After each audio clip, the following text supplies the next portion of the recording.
Oke. Lu setelah fokus otomatis kan yang namanya kerja nih, lu posisinya di A, di B itu ada peningkatan nggak? Gimana ya, ibaratnya lu kalau misalnya pertama kali ngebangun usaha kan pasti lu mengalami yang namanya penolakan. Betul. Itu lu harus udah siap banget penolakan. Apa yang lu tawarin gak selalu semuanya orang suka.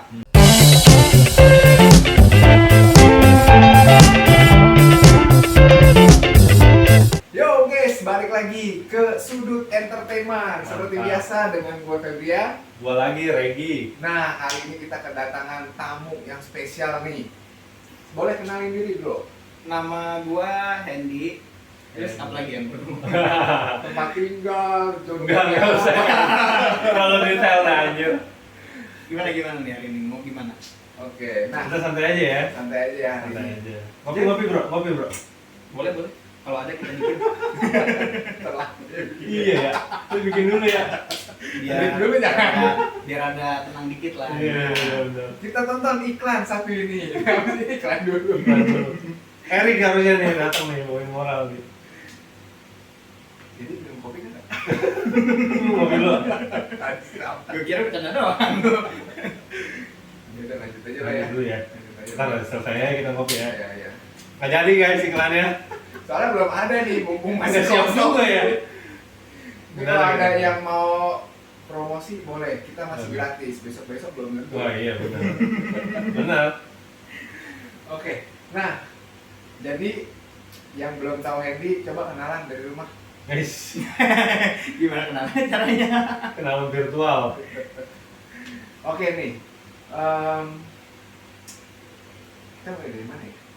Biasa background aja dulu background. Gue jadi Pendidikan. cerita nih, kenalan ya. Ya boleh kenalan bro. Background ya, dulu gua kan kita dulu satu sekolahan tuh. Ini pura-pura lupa aja. Jadi kan? lu satu sekolah sejak SMK. Gua dari SD ya, kita dari SD. Oh lu dari SD anjir. SD, SMP, SMK. SMP, Oh iya enggak? Jadian pas kapan tuh? Ya. Itu di belakang. Rahasia ya. Dulu kan di SD kan di Dharma ya kita pengen ya. Terus SMP sama SMK di Bona kan bareng. Dulu emang gua dari SMK dulu juga bareng kan di multimedia dulu. Oke. Jurusannya multimedia SMK. Oh jadi lu sekolah ngambil multimedia. Emang udah ada ketertarikan tuh bro sebelumnya? Dulu mah gua ngikut temen Teman. aja. Teman dia ya. Dulu ya. Klasik gitu. Klasik sumpah. Padahal dulu ya buat masuk SMK-nya aja kan waktu kelas 1 tuh gue ingat banget SMK penjurusan yakin mau ngambil multimedia. Soalnya disuruh ada tesnya dulu. Iya. Gambar ini itu ya kan. Waduh.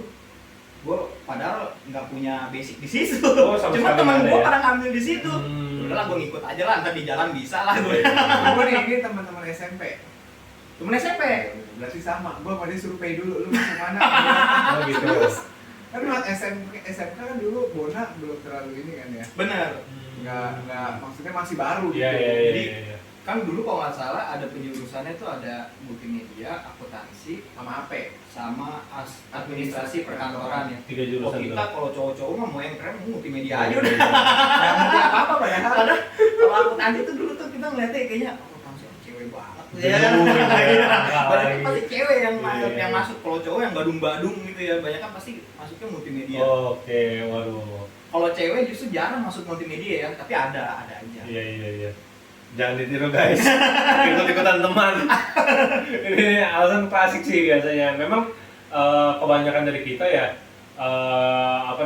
seringkali bingung menentukan gitu kan. Benar. Harus kemana gitu ya. Gua kira lo udah karena basicnya multimedia. Apalagi gitu kan. masih anak SMA Nah, ya kan, iya, masih iya. pengennya main ya kan, Ikut teman. nggak kepikiran buat belajar tuh yang Benar. mau serius kemana, belum kepikiran banget sih. Iya. Tapi jujur kalau multimedia ya kalau gue pribadi ya itu sih udah pasti mikir duluan gitu.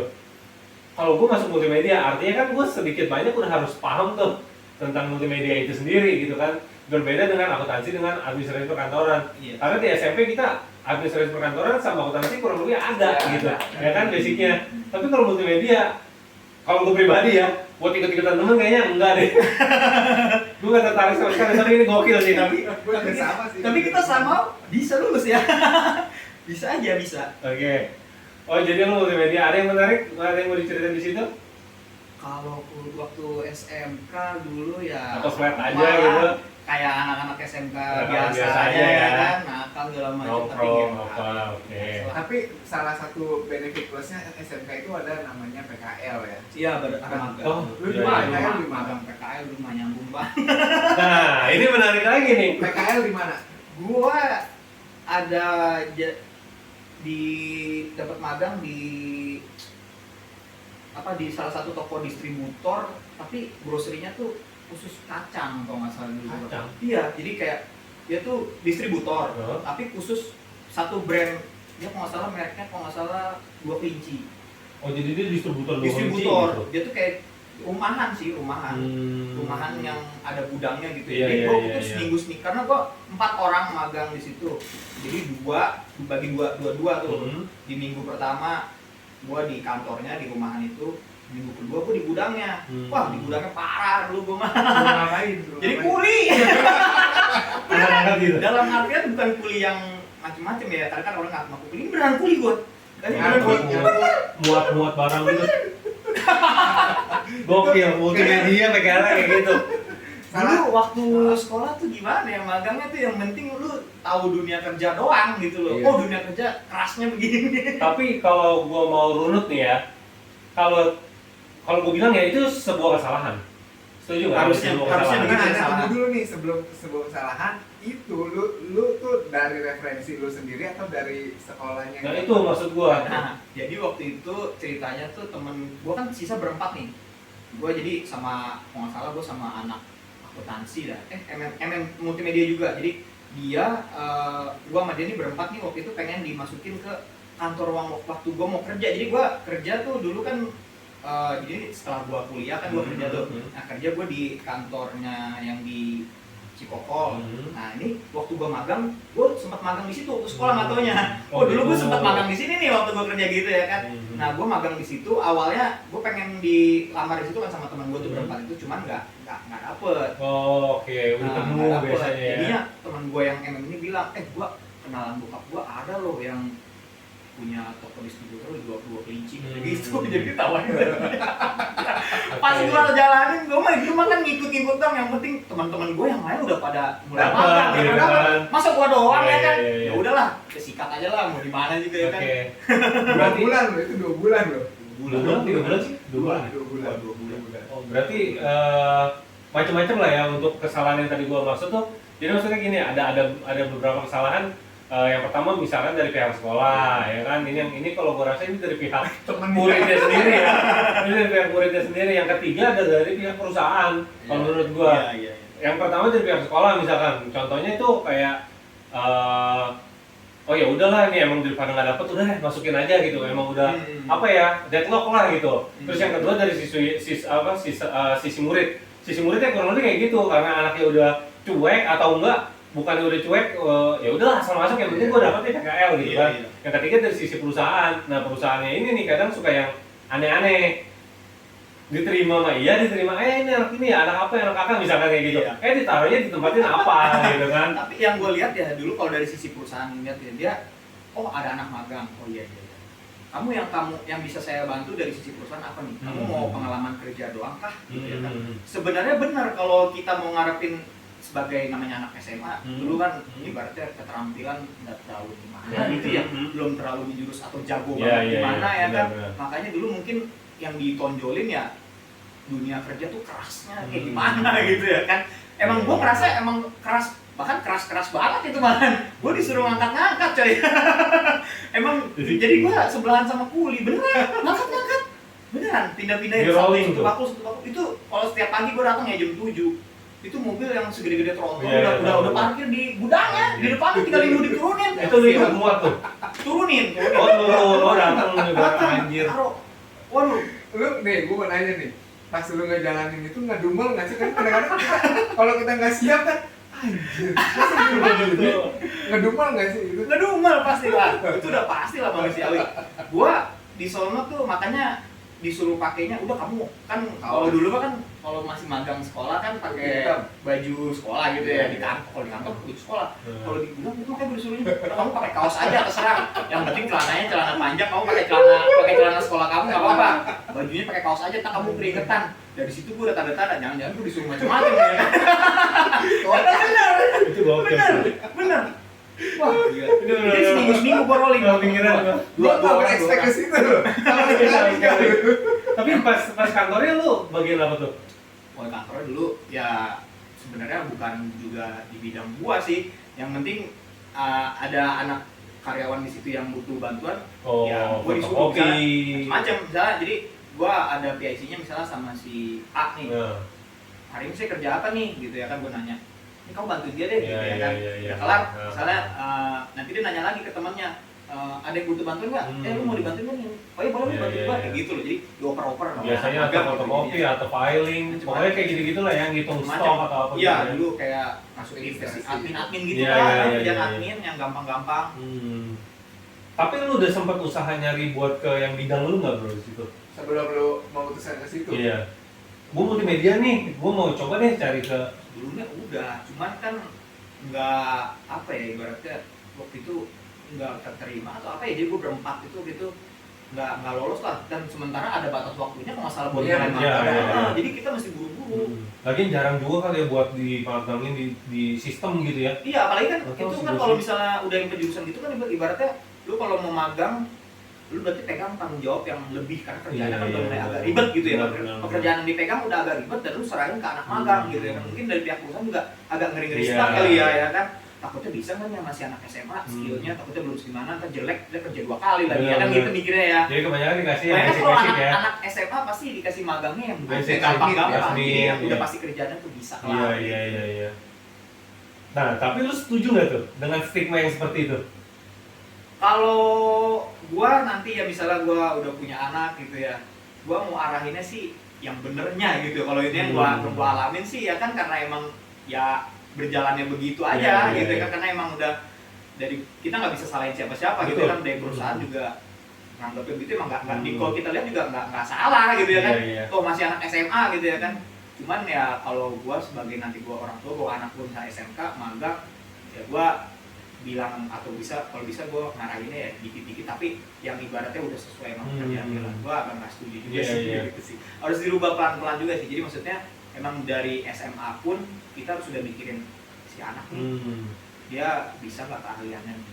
Harusnya sih bersinergi kali ya. Pihak sekolah dan pihak perusahaan bersinergi nih. Ya, jadi maksudnya gini loh. Ilmu yang udah didapetin di sekolah bisa diterapkan walaupun sedikit-sedikit gitu, nggak berdampak besar ke perusahaan. Benar. Tujuan awalnya kan emang begitu harusnya magang ya. Itu kan PKL. Harusnya emang bener gitu. Oke. Itu cukup menarik sih, itu benar-benar plot twist aja.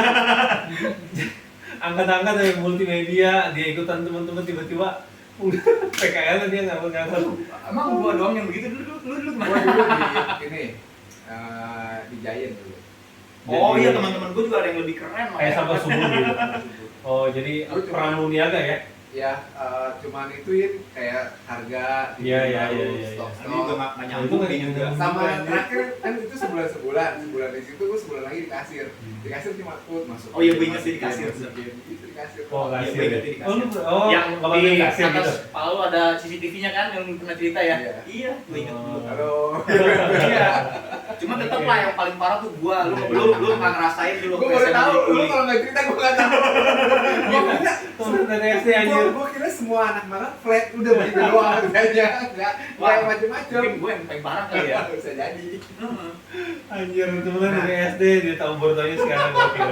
Jadi teman-teman kalau mau misal khususnya nih teman-teman yang SMK dan lagi mau magang, coba nih kira-kira kalau cari tempat magang ini sesuai atau minimal mendekati lah sama make sure dulu deh ke perusahaan itu lagi bakalan ditempatinnya di mana gitu kan.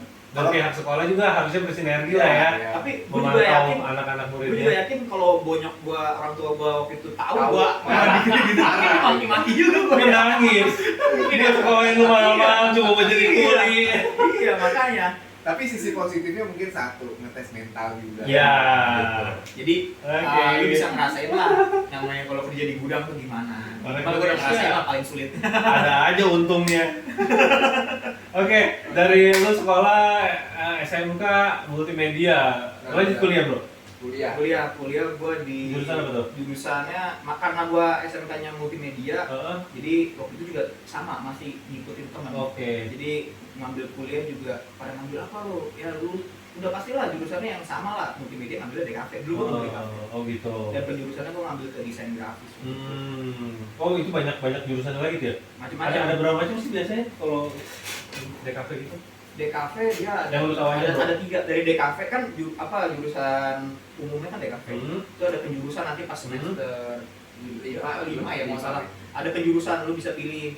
Kalau di DKV itu ada 3. Ada desain grafis, ada sinematografi, sama 3 animasi. Sinematografi dengan animasi beda nih? Beda. Mana tuh Animasi lebih ke film?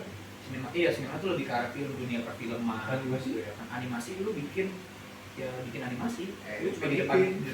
di depan komputer aja bikin Jadi- animasi. Oh kalau film. Animasi 2D, 3D, film-film animasi gitu Oh loh. kalau sinematografi tadi lebih detail ya filmnya kayak sinetron gitu ya? Ya, itu yang pegang-pegang kamera lah, Oh, pegang-pegang oke. kamera Desain yang ada grafis. direkturnya segala macam. sutradaranya, segala macam Iya, gitu. itu yang kayak gitu dia. Oh jadinya. beda ya ternyata ya? Dan apa ya, ada lebih ke kayak broadcasting kayak gitu-gitu. Iya broadcasting betul. Kalau lu di desain grafis? Grafis. Kenapa mau ambil itu? Ah. Karena ngikutin teman juga. Ya, anjir.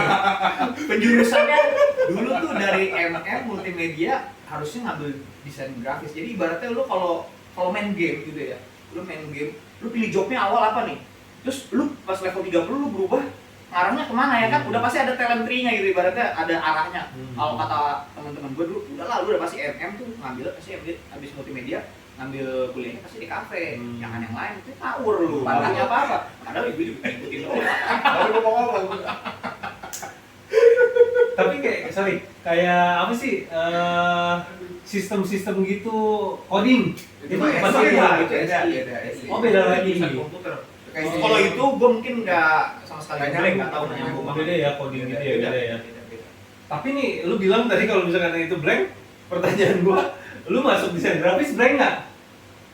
Bisa dibilang separuh-separuh, 50-50. Karena yang gue tahu ya dulu kan waktu apalagi ditambah lagi pas SMA gitu ya, dulu apa sih ya kan diajarin tentang multimedia itu masih Basic banget ya? basic banget. Pas lu ngambil kuliah ngambil desain grafis gitu ya, DKV apalagi, itu yang diajarin semua tuh beda banget. Beda ya. Apa yang diajarin apa melukis tradisional, lu melukis men. Hmm. Gue dulu nggak tahu gimana cara melukis anjir.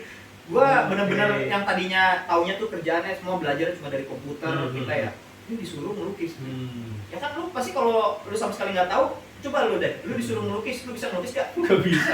Ya kan pasti, lu pasti bisa dapat nilai jelek di situ. Oh. Cuman ya makanya gue bilang 50-50, ada yang bisa, ada yang enggak gitu. Oh, gitu. Kalau yang bisa ya beberapa yang kita basicnya dari jurusan multimedia tadi. Oh ini gue udah pernah nih, kayak dulu waktu SMA misalnya belajar minimal basic kayak Photoshop, Corel gitu ya. Oh. Jadi pas DKV pun kuliah, oh iya dulu gue udah Ada, tahu ya, nih, ya, ya, aplikasi ya, ini ya. gue udah tahu nih fungsinya kayak gini-gini, itu udah tahu lah. Tapi kayak separohnya yang lain tuh bener-bener blank. Ya. Karena jurusannya beda.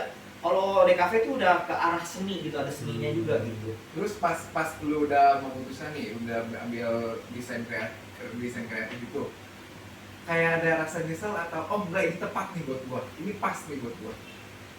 Kalau gue berkaca sama diri gue sekarang ya, gue mikir dulu gue agak salah sih, salah jurusan.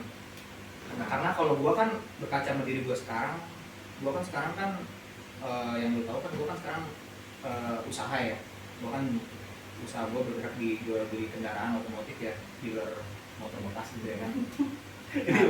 Ntar kita bahas. Nah, gua jadi mikir, dulu tuh gua harusnya kuliah jangan ngambil itu gitu. Harusnya dulu tuh gua ngambil di jurusan bisnis. Harusnya. Pertanyaan gua, sekolah aja lu ikut-ikutan teman. Enggak. Desain grafis ini gue pengen tahu dulu deh. Iya. Concernnya di mana sih kalau desain grafis itu? Lebih ke apa gitu? Kalau sinematografi kan ribet banget. Sinematografi itu kan tadi kan Iya. produksi film Iya. gitu kan, animasi ya tentang Upin Ipin ya tadi lu bilang Doraemon kayak gitu. Nah, kalau desain grafis ini gimana? Desain grafis itu ya lu di dunia digital yang sekarang tuh lebih ke arah marketing gitu. Lu berdesain sesuatu Kayak lewat iya kayak flyer, brosur, Oke. kartu nama. Jadi kalau kata orang dulu ya di multimedia tuh kan ada tadi tiga penjurusan tuh ya. Sinematografi, animasi, sama desain grafis. Salah satu alasan anak-anak pada milih penjurusan desain grafis juga karena nyari kerjanya yang paling gampang juga itu. Yang dua yang tadi itu agak susah. Apalagi animasi, waduh susah banget. Lu udah lulus kuliah jurusan animasi aja, lu masih butuh belajar lagi kalau bisa di luar negeri. Kalau lu mau memperdalam animasi, karena di Indonesia kan masih kurang untuk animasi ya kan. Itu yang setahu gua dari pengalaman gua dulu yang waktu sekolah waktu kuliah tuh begitu dari senior cerita. Kalau di dunia perfilman sinematografi ya masih mending lah, itu kedua agak lebih berat. Tapi yang paling gampang dulu ngambil nyari kerjaan di desain grafis. Karena lu bisa masuk ke macam-macam gitu ya. Kan di desain grafis juga lu diajarin fotografi, lu bisa jadi fotografer. Atau terus lu juga bisa jadi desainer grafis juga bisa. Lu kerja di balik layar, bukan komputer aja lu desain banner, flyer, segala macam kebutuhan aset-aset digital gitu lah buat perusahaan. Bikin company profile, bikin logo segala macam itu kerjanya kerjanya desainer atau developer gitu. Nah, gue mau nanya lagi nih. Kan kalau kuliah ambil di kafe ini kuliah pagi ya biasanya ya. Kuliah pagi, anak pagi. Enggak juga sih, kita kan memilih KRS kan. Oh, gitu. Gue kira rata-rata kalau kayak gitu pagi semua. Enggak. Udah pukul rata. Jadi dulu tuh waktu semester 1, semester 2 itu emang udah dipilihin jam-jamnya hari-harinya. Kamu hari Senin ada jadwalnya lah udah dikasih. Tapi kalau udah lewat semester 2 kayak semester 3 dan selanjutnya itu lu KRS pilih sendiri. Lu pilih sendiri. Lu ada berapa SKS misalnya ada 40 atau berapa ya, lu misalnya ambil 2 SKS mata pelajaran ini. Jam-jam mata pelajaran ini kan dari Senin sampai Jumat, lu mau pilih kelasnya yang dibuka tuh hari apa, jam berapa. Lu nyesuaiin sendiri jadwalnya gitu. Misalnya lu mau masuk 3 hari doang dalam seminggu ya lu penuhi jadwal lu di hari Senin, Selasa, Rabu tuh. Kalau bisa SKS-nya lu ambil penuh di Senin, Selasa, Rabu semua. Habis Jumatnya kosong, kalau bisa lu libur gitu. Tapi ya kendalanya kan masing-masing. Lu berarti harus kalau ngerjain tugas dikumpulin satu hari yang sama, tiga-tiganya ngumpulin ya lu kerjain deh tuh. Tapi itu dari pagi sampai malam tuh bro? Apa gimana? Sampai malam sih, sampai jam 5 pokoknya. Kelasnya. Gue baru tahu sih. Gue kira rata-rata kuliah pagi udah pagi doang, kok semua pagi. Kalau gue masih belum nangkep, lu kuliahnya berarti jamnya kapan lu? Kalau tadi yang semester 1, semester 2 udah ada diatur jadwalnya. Lu masuk jam 7, ada yang misalnya lu kelasnya kelas jam mulainya kelas pagi, ada kalau kelas pagi paling pagi jam 8, jam 7, jam 7 kan jam 8 ya paling pagi ya. Nah lu kalau berarti masuk jam 8 kalau udah diatur gitu kan, itu kan semester 1, semester 2. Kalau udah semester 3 selanjutnya lu pilih sendiri, lu masuk siang lu pilih aja yang kelasnya masuk ke siang jam 12 mulainya. Berarti gua hari ini misalnya, oh iya kelas gua kan ngambil siang, nanti lu bangunnya siangan, bisa gitu. Berarti lu bukan kelas karyawan lah ya, kalau kelas karyawan kan malam gitu ya? Iya kalau kelas karyawan kan lu paginya kerja, udah malam kan, dulu gitu, sistemnya KRS lu pilih sendiri. Oke. Tadi ada lu spill nih sedikit nih, yang soal lu nih apa dulu? Itu tadi. Kan kalau biasanya kan kalau yang nyambung tadi ya nih, kalau kuliah malam itu kan kerja sambil kuliah kan, pagi kerja malam kuliah. Kalau di kuliah yang dulu sebelumnya lu jalanin kan yang gue tahu tuh ada magang. Iya. Nah itu proses magang bagaimana? Magang tuh di semester 7. Jadi kalau lu udah masuk ke semester 7, lu diwajibkan magang di suatu perusahaan gitu ya kan. Sama kayak waktu gua SMA tadi ya kan, perlu magang juga. Jadi salah satu syarat buat kelulusan gitu. Nah, gua magang waktu semester 7 tuh di tempat yang dulu gua yang tadi pas PKL gitu. Pas SMA PKL gua enggak lolos atau enggak di Bartel waktu itu enggak lagi nerima anak magang lah. Nah, gua magang di situ. Itu kebetulan atau memang lu arahin ke situ? Karena kan dulu waktu kuliah itu gua suruh cari sendiri kan. Ya, gue ngelamar sendiri, jadi bener-bener kayak ngelamar nyari kerjaan, tapi ini ngelamar PKL, ngelamar magang. Ya, maksudnya lu arahin ke situ apa emang lu kebetulan enggak, lu inget ya, gitu? Gue waktu itu dari kampus juga dikasih tuh selebaran kalau misalnya. Ini ada beberapa list perusahaan-perusahaan yang butuh referensi yang lagi butuh anak magang atau ya gue lagi butuh anak magang lah. Nah, gue ya kirimin tuh semua satu-satu Oke. email buat lamaran magang gue, dan gue ya terima di situ di telepon gitu. Oke, sorry. Gua agak potong dulu sampai sini. Tapi kayak anak malam gitu nggak ada magang gitu, Bro? Kan dia udah kerja pertama dari pagi. Nggak perlu ada magang gitu ya? Ada. Cuma tugasnya juga lebih dikit sih. Ini gua masih agak ini sih, kan jujur gua nggak kuliah kan, jadi gua bingung nih, ya kan, anak malam terus ini ada lagi, tapi lu universitas swasta. Nah terus kayak kakaknya di desa penari itu, Ya gue nggak ngerti kalau itu, gue nggak ngerti. itu sama magang nggak sih? Ini gue nggak ngerti dah. Nggak ngerti. Jujur gue nggak KKN ngerti. itu sama magang nggak sih ya? Kuliah kerja nyata kan? Kuliah gue nggak ada KKN, jadi gue nggak tahu. Apa sih kan? Itu kuliah kerja nyata. Oh, nggak tahu tuh di kampus lu nggak ada. Ada. Berarti mungkin Apa karena maksudnya udah itu beda generasi kali ya. Udah nggak ada KKN. baru KKN kan belum lama juga. Nggak, maksud gue gini, KKN itu, ya nanti kita coba yang tahu boleh di komen lah ya. Ini gue jujur sampai sekarang nggak ngerti nih, KKN itu termasuk magang atau enggak gitu. Terus apakah KKN dengan universitas negeri dengan universitas swasta, bedanya KKN sama magang gitu kan? Kalau KKN itu jadi apa? Dia tuh bikin proyek yang berdampak bagi lingkungan gitu kan? Apa karena jurusan tertentu aja? Apa karena universitas tertentu? Nah ini lu orang nggak tahu juga ya yang membedakan apa ya? Karena mirip skripsi gitu bukan? Bukan. Oh. Dia mah jadi kayak bener-bener terjun. Iya, Terjun jadi di bikin satu proyek tempat. ke satu tempat gitu, lu mau bikin apa nih, pengairan atau apa, listrik di sini belum masuk, gimana caranya nih, lu bikin kincir angin lah di desa itu gitu. Kayak gitu-gitu sih kalau KKN itu. Oke, balik lagi ke yang tadi magang lu. Ah. Jadi akhirnya lu magang di Magang di salah satu, pokoknya gue di Daerah Cikokol, Cikokol. daerah Cikokol, Dia perusahaan perusahaan grocery lah. grocery ya, tapi bukan distributor kacang ya. Bukan, ini beda. Ini beda. Kuliah juga sama gitu. Kalau kayak begitu juga. Nangis juga orang tua lu. Aja udah pulang aja lah. Biayanya mahal. Iya, masa nggak ada bedanya? Kagak ada kemajuan. Oke, berarti di grocery apa nih, grocery apa nih? Bisa lebih detail mungkin? Waktu itu di kayak ini sih salah satu brand minimarket gitu lah. Oke. Masih sebutnya kalau itu apa convenience store gitu lah. Oke. Salah satu mereknya gitu. Nah terus gua di situ magang, awalnya tuh kan semester 7 masih anak magang ya kan. 3 bulan di situ magang. Oh, dikasih waktu 3 bulan tuh ya? 3 bulan. Bedanya kalau itu TKL 2 bulan. 2 bulan. 3 bulan. 3 bulan itu jadi konten image di situ. Jadi semua hal yang berbau gambar gue yang ngurusin. Jadi karena gue juga ada basicnya di DKV kan, gue ada pelajaran fotografi, itu kepake di situ. Dan user gue tuh manajer ya, manajer. Dia tertarik buat ngerekrut gue karena gue juga tahu di dunia tahu sebagian besar di dunia fotografi gitu, kamera segala macem, lensa segala macem. Lu udah diincar nih, lu udah diincar nih gitu ya kan, nyambung kayak gitu ngomongnya. Udah. Kalau cowok sama cewek nih. Lanjut. Gua waktu itu udah tuh diterima sama dia. Gua mulai magang di situ jadi konten image 3 bulan. Nah pas gua udah mau balik lagi kan, Pak, saya udah Selesai nih magangnya nih. 3 bulan magangnya.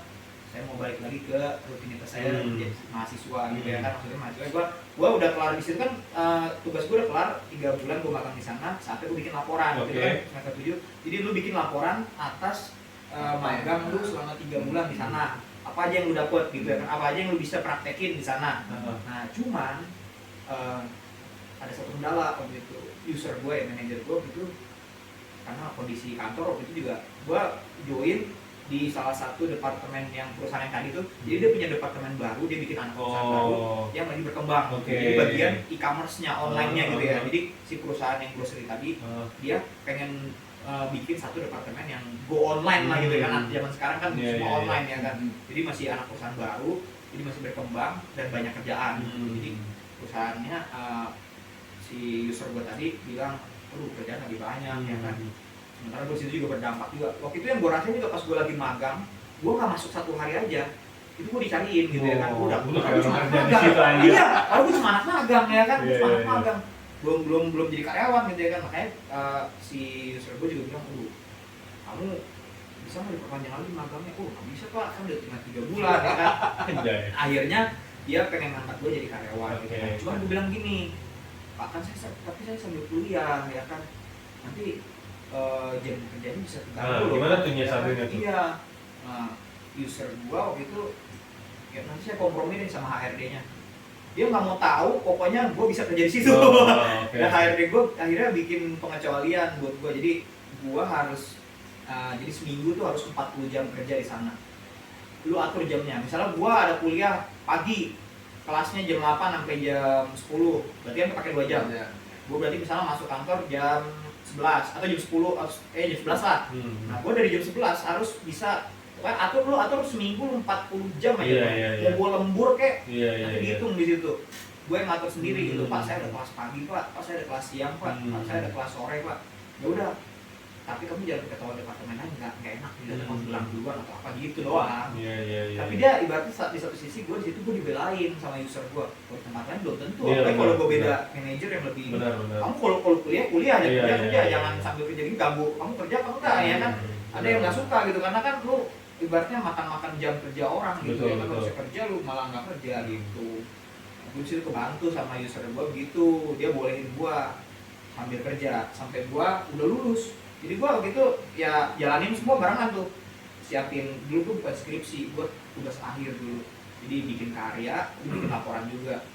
Gue tugas akhir bareng sama sekalian kerja, ya itu dijalanin barengan semua gitu. Tadi yang magang itu di semester 7 ke semester 8 atau gimana sih? 7 khusus 7. Jadi Jadi lu lu mau udah lulus semester 7. Jadi lu jalanin semester 7 itu kan setiap semester kan 6 bulan ya. Iya. Jadi gua kerja 3 bulan. 3 bulan terakhir terus itu- akhir lu persiapin laporannya. Oh, 3 sama bulan terakhir sidang. di semester 7 aja pokoknya ya. Iya, sama sidang. Oke. Udah yang persiapin itu doang. Nah, aku mau nanya nih, motong nih. Lanjut yang tadi ya, masih konteks magang terus kerja. Kan magang itu kan lu 3 bulan, terus lu diminta jadi karyawan situ kan dengan syarat 40 jam. Iya. Aku mau nanya nih, pas pada saat lu magang itu kan kadang magang tuh ada yang dibayar, ada yang enggak ya. Nah, itu lu gimana? Ya gua waktu itu beruntungnya di sana gua dibayar sih. Bayar. Dikasih sih, ada ibaratnya kalau dia bilangnya apa ya, bukan gaji ya, apa ibaratnya bonus lah. Uang saku. Uang saku ya, uang saku. bahasanya. Uang saku bahasanya dia emang nggak Beli gitu cimol. gede lah. Buat jajan kecil nggak gitu gede lah, cuman ya dikasih daripada lu sama sekali nggak dikasih kan, terima aja lah ya kan, dikasih. Lu mau minta ya? Nah, itu mau minta. Bukan. Makanya kamu bisa nggak magang lagi biar kasihnya uang Oh saku. iya. Ini agak sensitif nih, agak pribadi nih ya. Tapi lu boleh jawab boleh nggak? Ketika lu magang dan selesai magang, itu ada pembeda nggak Dari segi uang sakunya? penghasilan. Lu boleh jawab boleh nggak sih? Jadi maksud lu dari gua magang? Lu kan magang, dikasih uang saku kan? Ah, Nah setelah selesai magang kan lu ditawarin kerja di situ kan? iya. Nah itu hitungannya gimana tuh? beda gajinya. Oh itu ada Gaji gaji karyawan tetap. beda lagi. Oh, oke siap. Udah lanjut. Gaji karyawan beda lagi. Wih mantap ya begitu ya. Nah, pas itu ketemunya baru benar. Iya. Pas. Iya. Dan gua gitu juga. Kata lu disuruh kerja, dipindahin ke bagian apa? Gua nanti dia dipindahin Enggak, iya. online udah jelas. Sudah benar. Gua ada benar di situ, skill gua kepake dan gua di situ gua ngerasa gua pede. Gua pede karena apa? Gua menguasai banget Iya. kerjaan gue yang di situ. Oh Hmm. ya siap, ini mah saya tahu Pak, kayak begitu loh. Mantap Jadi lah. emang gue pengen ngebantu manajer gue itu ya, maksud gue skill gue yang gue dapetin di kuliah selama ini Iya. dipakai di dunia kerja, nggak ada apa-apanya, ini mah kayak begitu loh. Belajar dari kesalahan bro. Ingat kalau sekali udah suruh melenceng, jangan melenceng lagi. Balik ke jalan yang benar. Kalau jalan yang benar. Ini nih contohnya ini oke nih, ini keren.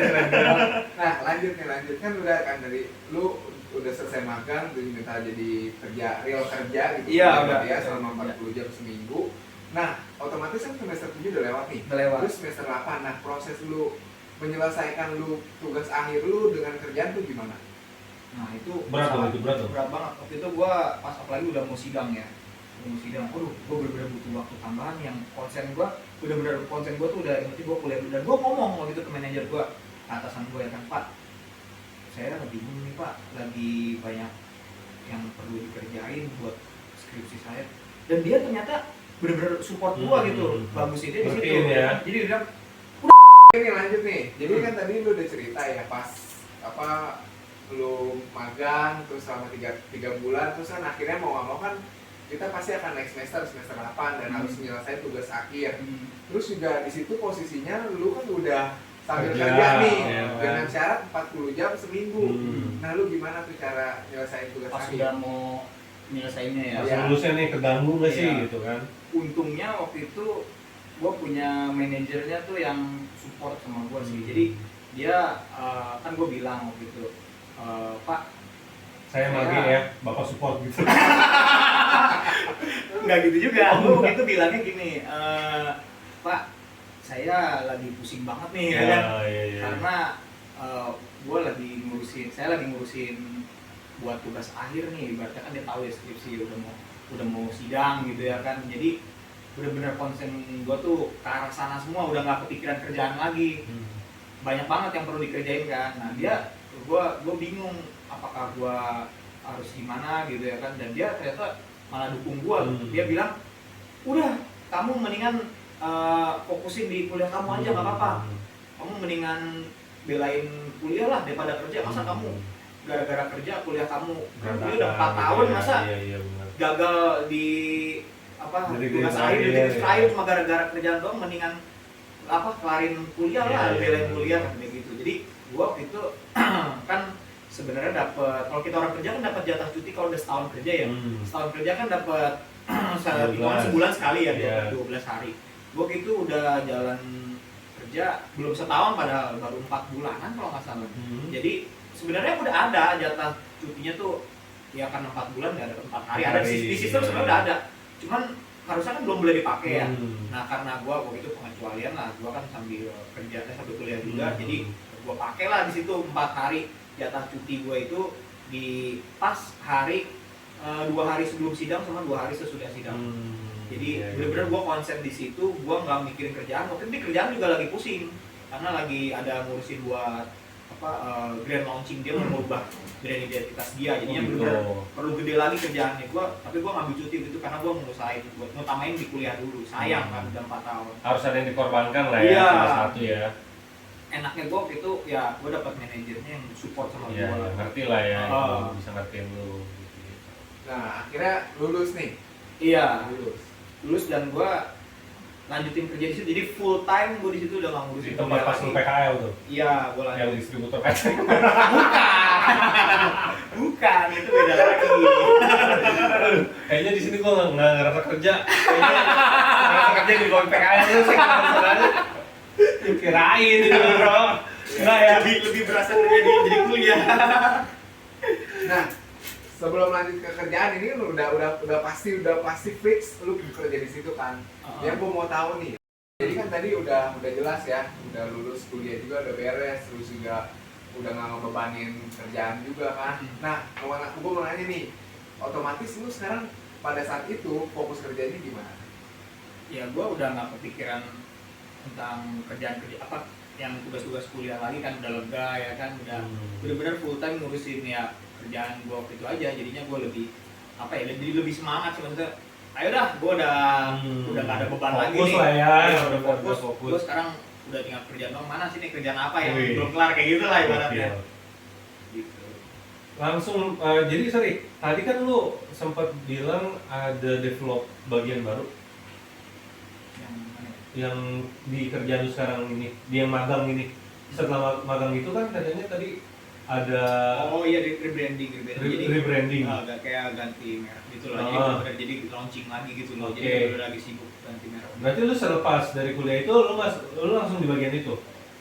Di bagian di pas lu magang. Gue di bagiannya tetap sama. Iya, yang pas lu magang Gue kan. nge-handle kerjaannya yang sama, cuman waktu itu ibaratnya lagi load kerjaan lagi banyak lah waktu itu, pas gue lagi mau pas banget lagi ngurusin tugas akhir. Iya, iya, Dan gue iya. jadi ngambil cuti. Teman-teman gue yang lain sampai waktu di kantor gitu sampai begadang sampai malam. Gue nggak ngelewatin itu, gue begadangnya di rumah ngerjain tugas akhir gue. Dia pada begadangnya di kantor, tidur di meja. Iya, iya, Waktu itu iya. lagi sibuk ngurusin grand launching gitu. Oke. Lu setelah fokus, otomatis kan namanya kerja nih, lu posisinya di A, di B itu ada peningkatan nggak?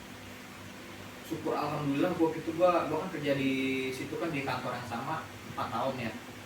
Dan gue karir gue di situ nggak diem di tempat aja sih, gue naik sih di situ karir gue. Jadi gue dari awal gue masih cuma anak magang, naik jadi karyawan tetap kan, karyawan tetap. Gue di situ cuma jabatannya kalau salah itu awal gue fotografer doang ya, jadi ngurusin gambar lah. Terus naik jadi PIC, naik jadi leader. Jadi leader tuh udah mulai ada apa ibaratnya lu jadi ketuanya lah, ketua geng gitu lah jadinya. Ketua geng teman-teman lu jadi leader. Terus terakhir jabatannya gue di situ menjabat jadi koordinator, kreatif studio koordinator di situ. Tapi sorry, lu masih di tempat ini atau sekarang udah out dari situ? Kalau sekarang gue udah out. Oh udah out, oke. Kita Iya. masuk yang 4 tahun dulu aja ya. Jadi selama 4 tahun ini, lu ada sempet pindah-pindah bagian atau di situ-situ aja? Di situ doang. Oh di situ-situ Di aja situ ya? terus. Oke, itu bagiannya apa sih bro? Boleh lu ceritain? Cuman tanggung jawab yang dipegang makin luas. Makin naik, Makin luas. ya, Awal gue bonanya. cuma ngerjain bagian image doang. Oke. Awal. Jadi masih magang tuh cuma tentang gambar aja. Jadi misalnya Oh. produk ini lurusin gambarnya dari foto diedit sampai masuk ke website. Oh gitu gitu. loh. Itu bagian apa ya kalau di kantor yang namanya? Image, konten image. Content image. Jadi konten berupa gambar. Tanggung jawab tanggung jawab lu di bagian image gitu. Lu Oh. menampilkan konten, ada juga bagian konten writing kalau tahu. Jadi dia ngurusin deskripsinya. Lu pernah lihat di Oh. e-commerce Copywriting. Shopee misalnya Shopee ada gambarnya, produknya, Oh. ada deskripsinya. Iya, iya, Itu iya. itu kerjaannya dibagi 2 orang terpisah. Oh beda. Satu ngurusin gambar, satu Satu. ngurusin tulisannya. Oh iya. Itu di satu divisi namanya divisi konten. Berarti lu dan tim lu nih yang nyiapin nih barangnya nih buat difoto, buat Bukan di branding kalau gitu. barang dari pihak dari departemen lain. Ada departemen lain. Itu Desain? Hah? Desain? Saya dari departemen Departemen lain juga. Lu cuma tinggal khusus pemasarannya bagian aja gitu ya, Iya, image-nya aja makanya ya. kan di bagian Oke, marketing itu oke. masuknya under marketing. Oh iya. Oh gua kira lu ngurusin dari awal karena lu kan tadi kuliah desain grafis. Gua kira lu udah mulai dari ini bentuknya Sebenarnya langsung gue gini, bisa gitu. juga ngisi, ada di situ kan juga jabatannya ada yang bagian desain grafis yang tadi bikin banner, Iya, gitu. iya, ada iya. juga. Tapi Jadi ini kebetulan lu gua di bagian bagian image, itu. iya. Iya. Bisa juga. Jadi yang lulus jurusan desain grafis macam-macam. Iya. Dia bisa ngelamar di bagian mana aja karena kan Ini pengalaman baru gua sih. karena dia skillnya spesialisasinya banyak. Iya. Yang diajarin banyak. Oke. Selama 4 tahun itu jenuh nggak sih? Gue jenuh di tahun-tahun terakhir sih. Jadi pas tahun pertama, tahun kedua tuh masih semangat ya, tahun ketiga juga udah biasa. Nah tahun keempat udah mulai jenuh. Waduh. Karena dulu juga pas di tahun kedua ya kalau nggak salah, pas gue udah lulus juga kan kuliah tuh udah fokus di kerjaan situ. Kantor gue kantor gue sempet ya PT gue lah ya, PT gue di kantor yang itu sempet ada layoff. Jadi sempat ada layoff, pengurangan karyawan itulah efisiensi. Dan yang tadinya ibaratnya kita kalau kerja di kantor kan banyak temennya gitu ya, lu sama satu rekan kerja bareng-bareng, biasa lu datang pagi ada dia, ini gue jadi kehilangan aja gitu. Jadi teman gue berkurang di situ, gue agak sempat down di situ. Gue ngerasa kayaknya gue udah kurang semangat nih kerja di sini ya kan. Itu pas di tahun kedua dan pas tahun ketiga gue pindah. Waktu itu bukan pindah PT, pindah kantornya pindah. Jadi kantor pusatnya pindah. Oke. Kantor pusatnya pindah di gedungnya yang lebih keren lah gitu. Nah itu cuma lebih ningkatin semangat kerja bentaran doang tapi sih, karena ya secara ininya kan ibaratnya teman lu jadi teman lu masih dikit ya kan, tapi kerjaan ditambahin. Kalau dulu tuh kerjaan banyak, teman banyak tuh jadi ibaratnya mana sih happy kerjaan aja, sebanyak gitu apa ya. sih tim gua, teman gua, ayo kita bareng-bareng jadi gitu enak gitu. Iya. Kalau sekarang udah cuma orangnya berkurang, orang cuma sedikit, kerjaan nambah terus, jadi ditambah Jadi itu yang bikin tekanannya macam-macam, dari tekanan bosen iya, dari tekanan kerjaan kerjaan juga iya, banyak orang teman juga nggak ada, jadi lu nggak bisa berharap banyak di situ lah ibaratnya. Kalau lu boleh spill sedikit aja bro, tekanan macam apa sih maksudnya yang dialami oleh apa tadi konten apa sih tadi? Konten image. Oh waktu awal itu Tekanan apa sih? kalau buat masih yang kerja di bagian konten image mah sebenarnya nggak terlalu banyak banget tekanannya. Cuman kan yang tadi gue bilang kan karir gue naik dari content image, naik jadi fotografer, nah itu terus naik jadi jadi leader, jadi PIC dulu, jadi leader. Nah lu tanggung jawab lu tuh di situ udah bukan cuma ngurusin gambar doang, tapi juga ada konten video. Jadi lu bikin, pokoknya lu jadi di situ kayak lu jadi kayak inilah pabrik yang ibaratnya lu memproduksi foto, gambar, video yang keperluannya dibutuhkan sama departemen-departemen lain gitu. Jadinya ada departemen marketing atau departemen yang lain gitu, misalnya butuh gue bikinin video dong, gue bikinin foto dong yang kayak gini, itu kita harus handle kayak gitu. Jadi tanggung jawabnya udah bukan ngerjain nih tugas lu ini doang, bukan. Jadi ya kerjaan macam-macam datang dari departemen lu harus bisa gitu ya kan. Permintaan lebih banyak. Permintaannya ya lu yang handle juga gimana caranya kita bisa ningkatin ini itu. Jadi udah bukan nih lu hari ini ada 10, lu bikin dah tuh gambarnya hari ini kelar gitu doang. Jadi udah kelar 10 udah kelar kerjaan gua, bukan kayak gitu lagi. Jadi kerjaannya makin lama ya lu mesti harus bisa pikirin project per project lah itu ibaratnya. Direct mungkin ya. Iya, jadi projectnya tuh udah banyak lah. Ini salah jadi kerjaan yang konten nyediain image ini cuma jadi salah satu kerjaannya gitulah. Jadinya udah berakar lah kerjaannya kayak orang bilang mah. Macam-macam sih dari departemen lain. Oh, berarti lu harus punya ide-ide baru terus ya. Benar. Buat salah satunya terakhir juga bikin konten kayak lu gini nih, bikin konten YouTube kayak gitulah. Bikin konten YouTube. Jadi padahal waktu itu timnya gua nggak banyak, cuma bertiga, berempat, nggak banyak. Oh dulu yang gua bilang gua masih semangat, rame. Timnya bisa belasan orang, 16 orang. Gitu. Tapi produk sasarannya apa tuh bro? Kalau gitu bro? Kita macam-macam, ada yang ngincernya brand awareness, ada yang ngincernya promosi, campaign, macam-macam. Jadi ya semua kan bermain di digital, dunia digital sekarang kan bukan cuma profit doang. Kalau jualan mulu di online atau di digital orang bosen kali. Jadi perlu konten-konten yang bisa menarik perhatian, jadi orang tahu kita jualan apa. Oh ini ada ini kayak gitu loh. Udah bosen lah kayak gitu. Itu kita yang mikirin semua kontennya. Gimana caranya lu bisa memperkenalkan apa yang kantor lu mau, baik itu produk atau merek, tapi ke masyarakat tuh masuknya soft gitu, nggak ini mah jualan gitu loh. Itu tugasnya kita. Itu keren sih. Itu harus benar orang kreatif kali ya. Ya. Gimana kamu kalau jadi anggota atau jadi tim kita aja? Menarik juga. Kalau dulu gua tuh. Lihat dulu sama lu. Oh gitu. Kalau dulu gua dari awal bikin kayak lu kayak gini juga pasti bikin skrip kan? Bikin skrip kan? Enggak sih. Kalau lu bikin skrip. Dibikin skrip enggak, tapi lebih kayak art template. Kalau dulu gua bikin skrip. Skripnya tuh juga gua kalau udah kelar bikin skrip, nanti gua ditanya sama manajer gua, "Kamu bikin apa?" Kayak gitu loh. Jadi ya kalau udah dulu kan gua terakhir yang menjabat jadi kreatif studio koordinator tuh udah bener-bener lu kerjaan dulu ya, lu nggak usah, lu udah bukan level lu lagi yang nanya gua hari ini kerja apa ya. Lu harus udah tahu gua bikin ini gitu. Jadi semua bos lu tuh, manajer lu cuma tinggal approve apa enggak, udah gitu. Menarik ya sih bro, bener-bener kerjaan kayak gitu. Di satu sisi gua waktu ngejalaninnya menarik, tapi lama-lama ya ibaratnya apa ya, kalau nggak didukung sama tim yang makin bertambah juga capek sendiri.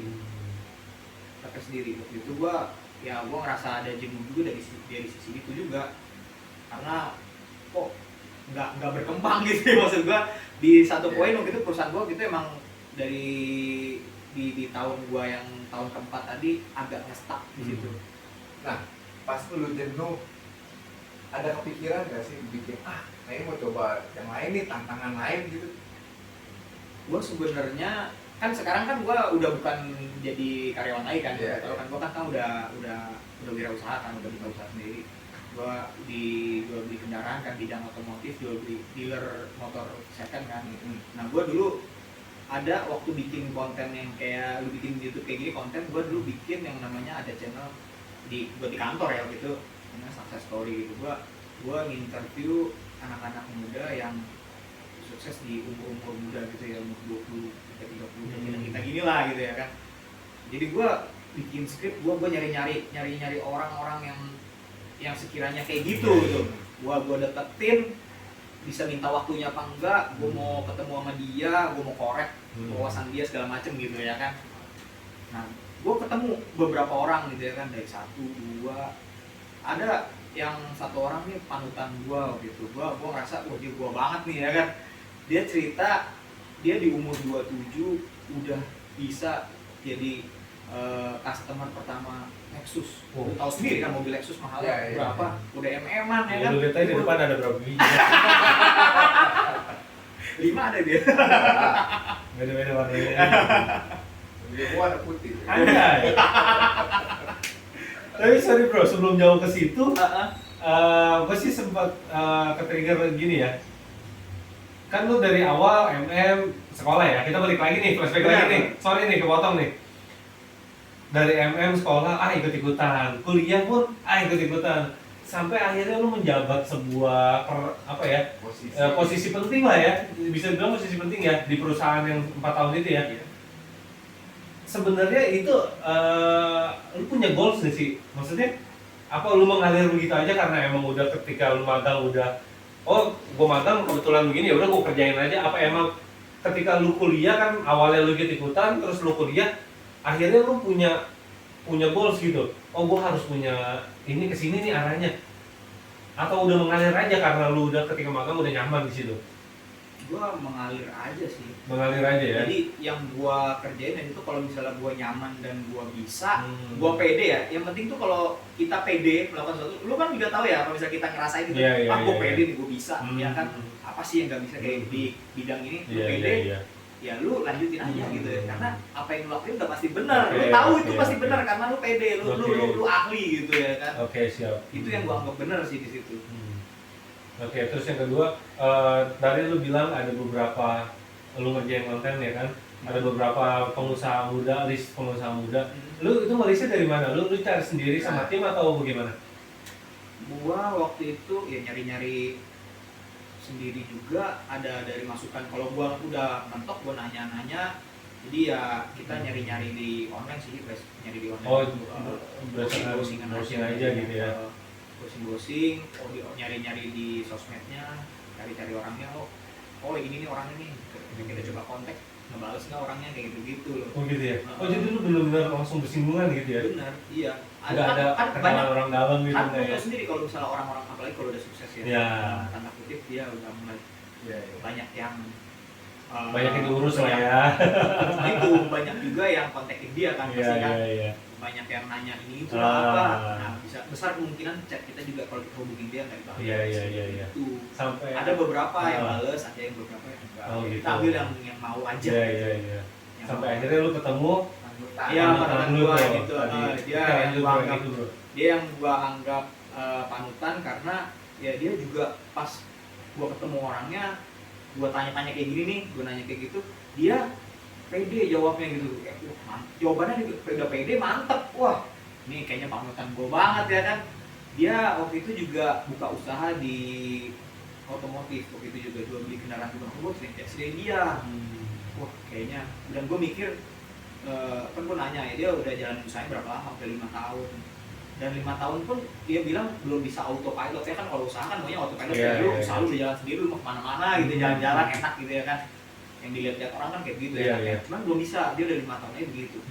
Padahal gue ngeliat dia udah enak hidup dia gitu ya kan. Gue mikir wah dia umur 27, sementara gue gitu masih umur 23. Dia mulai usaha dari umur 22, bahkan mungkin di bawah itu dia udah mulai ada usaha macam-macam. Dia bilang dia udah coba ini itu, dan terakhir ujungnya yang berhasil ya di dunia itu ya kan, yang di otomotif itu. Karena kan orang kalau usaha kan nggak langsung langsung berhasil gitu ya kan.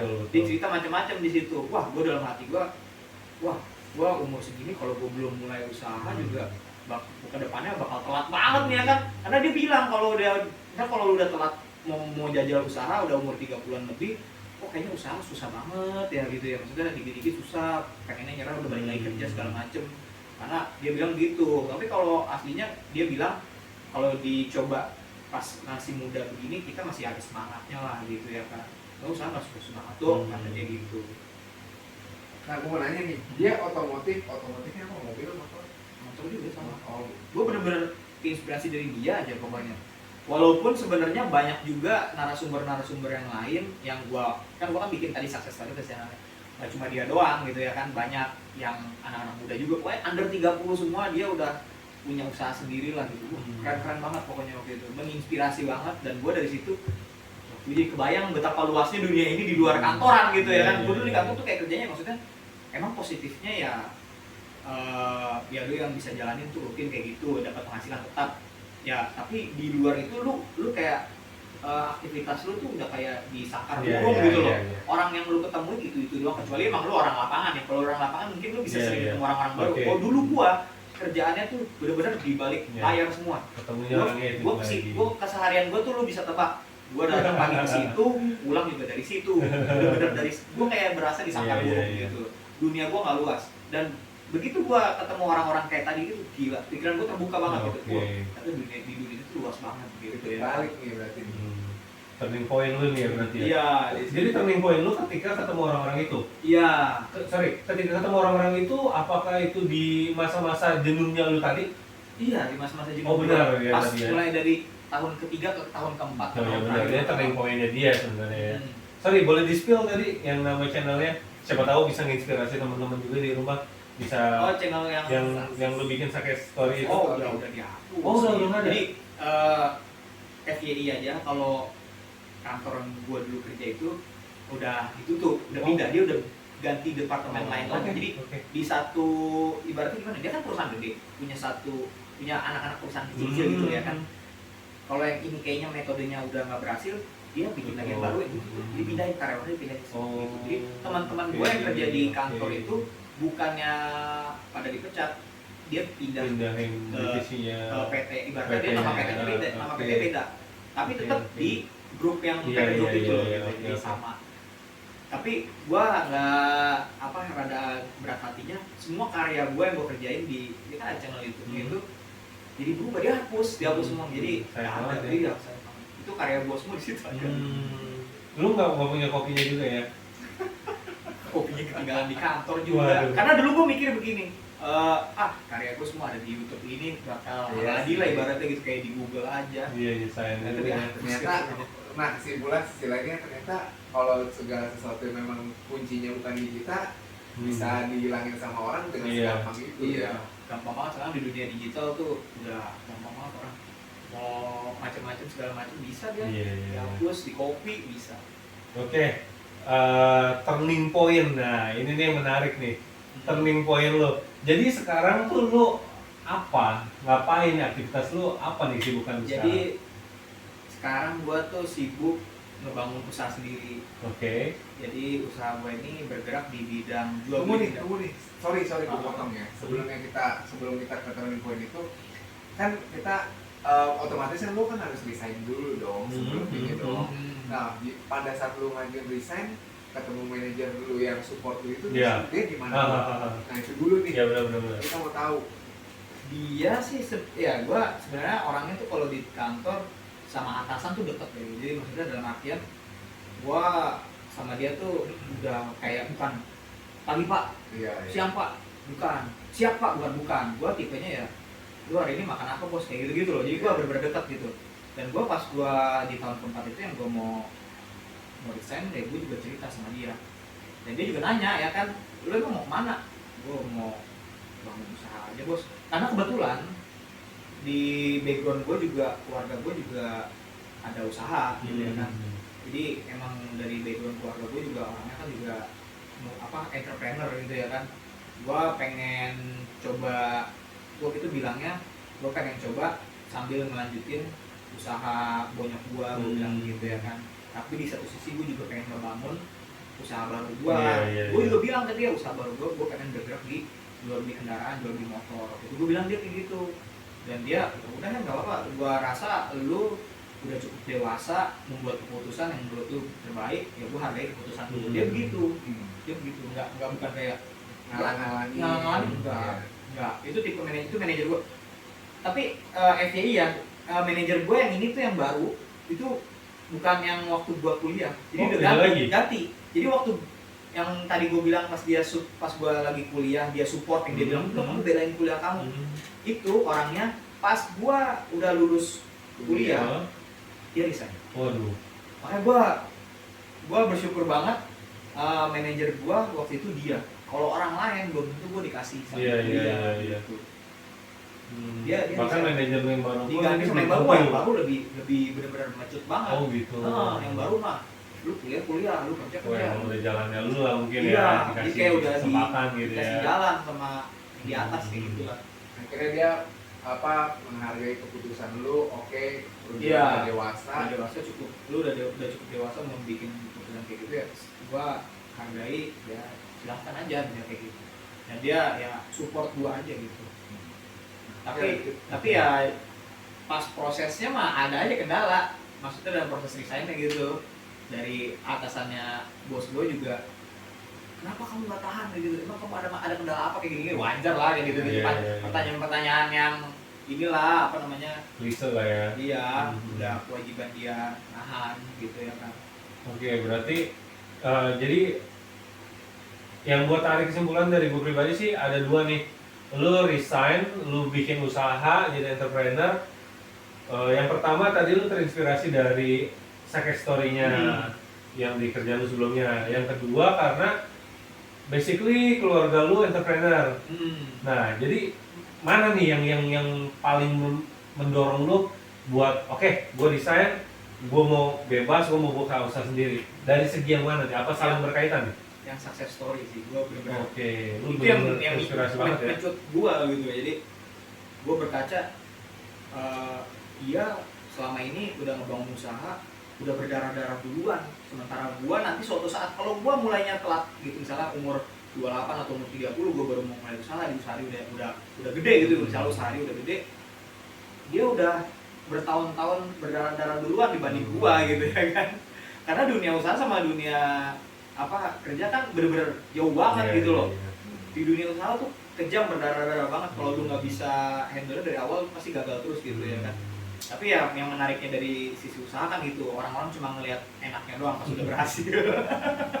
Prosesnya ini yang pahit-pahitnya orang banyak kan nggak ngelihat ya gitu. Oke, nih teman-teman, satu pelajaran juga nih yang bisa kita dapetin. Kalau kita jenuh kerja itu wajar, tapi kalau kita memutuskan buat resign harus tahu dulu mau ngapain. Benar. Ya, jangan Benar. sembarangan juga ya. Benar. Jenuh tiba-tiba resign. Kita nggak Iya. tahu mau ngapain. Kok lu resign? Resign aja dulu. Ada temen lu yang gitu, ada. Ini resign bro. Resign aja dulu. Asik banget. Keren sih. Oke. Ini gue mau mulai dari mana ya? Pertama kan trigger lu udah tuh, lu mulai usaha ya kan? Gue pengen lu cerita dulu deh bro. Nanti pertanyaan-pertanyaan di akhir aja. Coba lu tolong ceritain dulu bro, apa nih usaha lu sekarang? Lu mulai rintis dari tahun berapa? Kendalanya di mana aja sambil berjalan aja coba. Oke. Jadi gue waktu itu kan yang tadi gue bilang lanjut gue resign setelah gue terinspirasi sama yang Ya, tadi ya dari success story itu orangnya. Gue juga sekarang yang gue jalanin ini usaha gue di bidang jual beli kendaraan otomotif ya, jual beli motor bekas gitu ya kan. Yang gue mengacu sama si yang tadi panutan gue tadi gitu ya kan. Jadi benar-benar gue pengen kayak dia lah gitu ibaratnya gitu ya kan. Gue cuma bermodalkan apa ya waktu itu, gue cuma bermodalkan kalau main barang bekas kan kita harus tahu pasaran. Gue cuma bermodalkan pasaran yang gue tahu harga jual dia. Udah harga jual dia doang, gue modal itu doang. Sama gue punya waktu itu kan gue demen kendaraan bekas, gue kebetulan demen otomotif, gue demen kendaraan roda 2, gue demen motor. Gue tahu lah, gue punya pengetahuan. Oh ini motor ini gue tahu. Lu mau ngomongin motor apa, gue tahu gitu ya kan. Gue cuma modal itu doang, gue harga pasarannya, harga jual dia sama gue tahu motor. Udah, that's it. Itu doang yang modal gue keluar dari kerjaan gue. Dari segi bisnis Dari itu sama segi sekali bisnis, ya nggak gua ada sama- basic nih. Gue sama sekali nggak tahu gimana caranya nawar, Iya. terus gimana caranya lu promosiin barang lu. Teknisnya lu sama sekali Gue sama sekali buta nggak tahu. ya. Gue cuma bisa, yang bisa gue bawa ilmunya dari gue kerja kantoran itu, gue bisa bikin ya ibaratnya konten digital dari produk gue gitu ya kan. Oke. Gue bisa bikin konten digital dari produk gue, itu doang yang bisa gue lakuin dari yang gue bisa bawa gitu ya, ilmunya dari kantor gue bisa bikin gambarnya, gue bisa bikin videonya, itu yang gue bisa kerjain. Tapi secara realnya kan kalau kita pas jalanin kan beda, lu ketemu langsung sama orangnya ya kan, kita ketemu face to face, dia pengen beli barang lu, gimana caranya lu bisa mempromosikan barang itu biar harganya tuh nggak segitu, atau gimana cara ngejual kan macem-macem faktornya ya kan, nggak cuma faktor yang gua kan selama ini kan cuma kerjanya di balik layar doang, nggak ketemu orang secara negosiasi langsung lah apa enggak gitu. Jadi bener-bener modalnya cuma 2 itu doang. Dan ternyata pas gue jalanin sekarang gue ngerasa gue nekat juga ya. Nekat juga karena gue nggak tahu, gue dulu gue nggak tahu si panutan gue ini dia ngejualnya lewat apa, pemasarannya lewat apa gitu ya kan. Gue cuma taunya dia cuma jualan di Instagram. Sementara kalau lu tahu sendiri kalau kita bikin di Instagram awal-awal gimana sih ya kan? Emang udah ada yang ngeliat belum ya kan? Gimana caranya orang-orang bisa beli barang lu di awal-awal lu merintis, itu kan yang susah.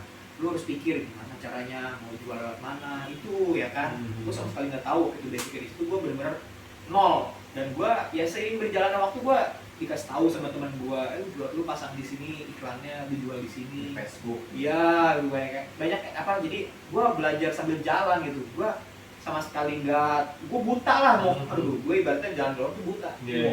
Mau kemana di jalannya gitu ya, ngeraba-raba, masih ngeraba-raba semua. Karena apa yang gue jalanin di kerja kantoran sama yang gue terapin di usaha tuh bener-bener beda jauh. Karena di sini juga kan lu kalau ngebangun usaha sendiri juga, lu jadi leader diri lu sendiri, ya kan?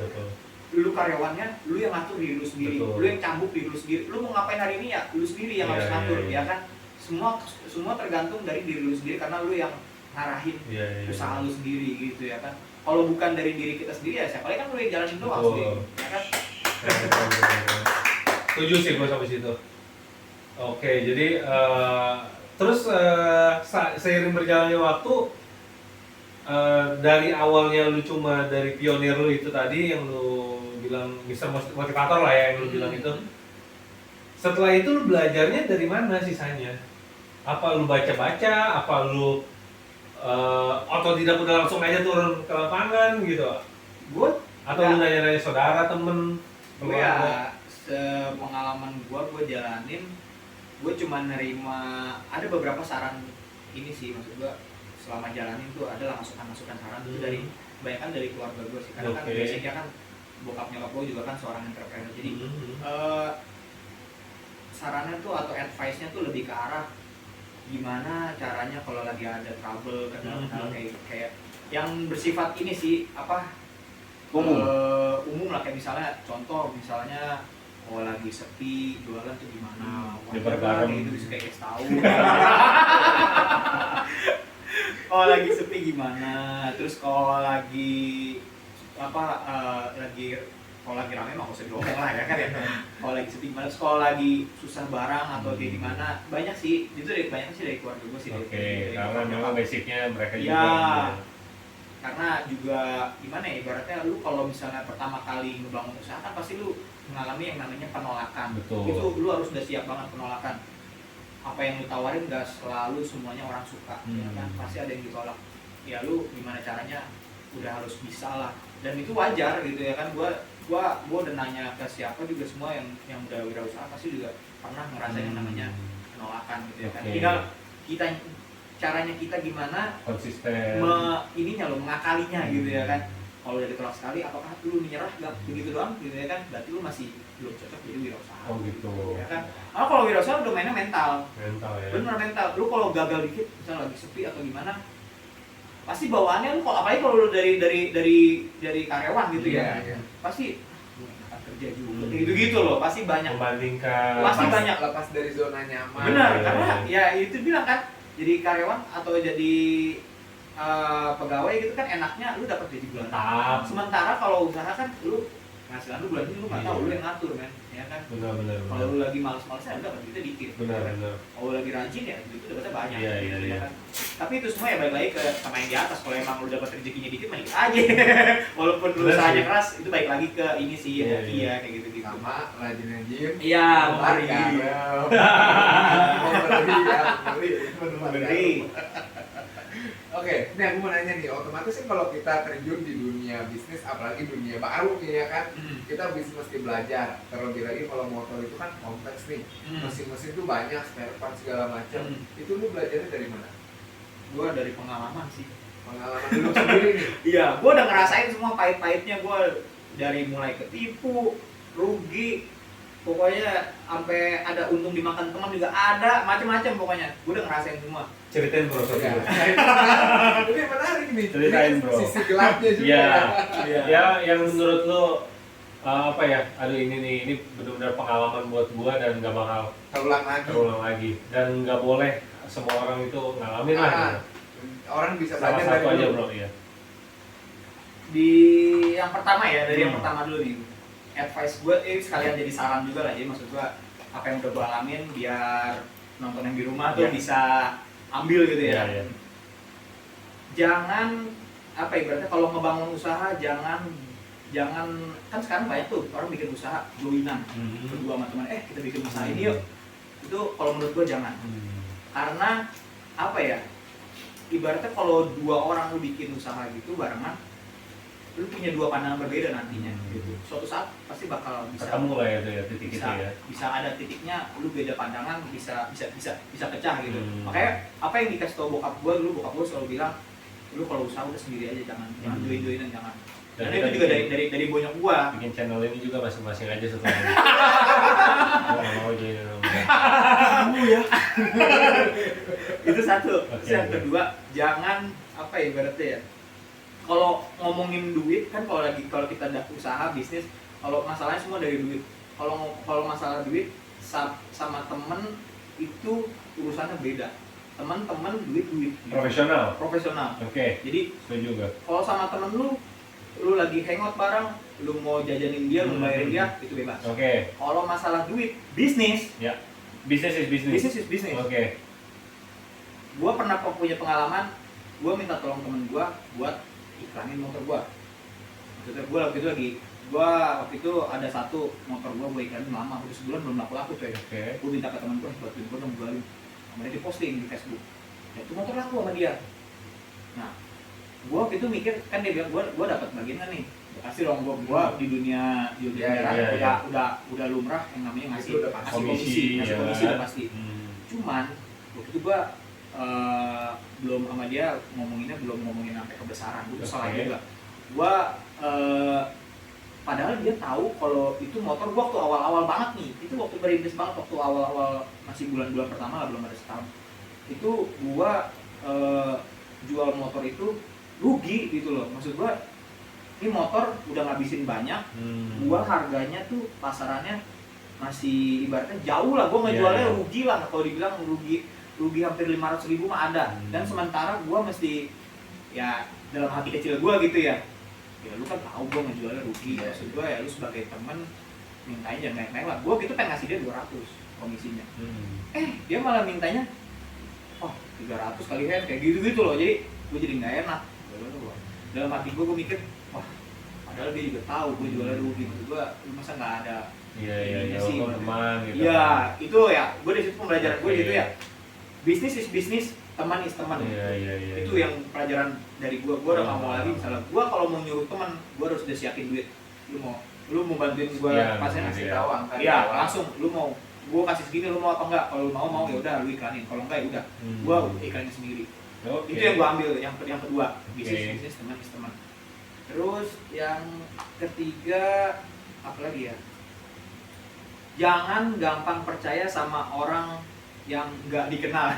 Wah, ini yang penting Oh nih. ini nih.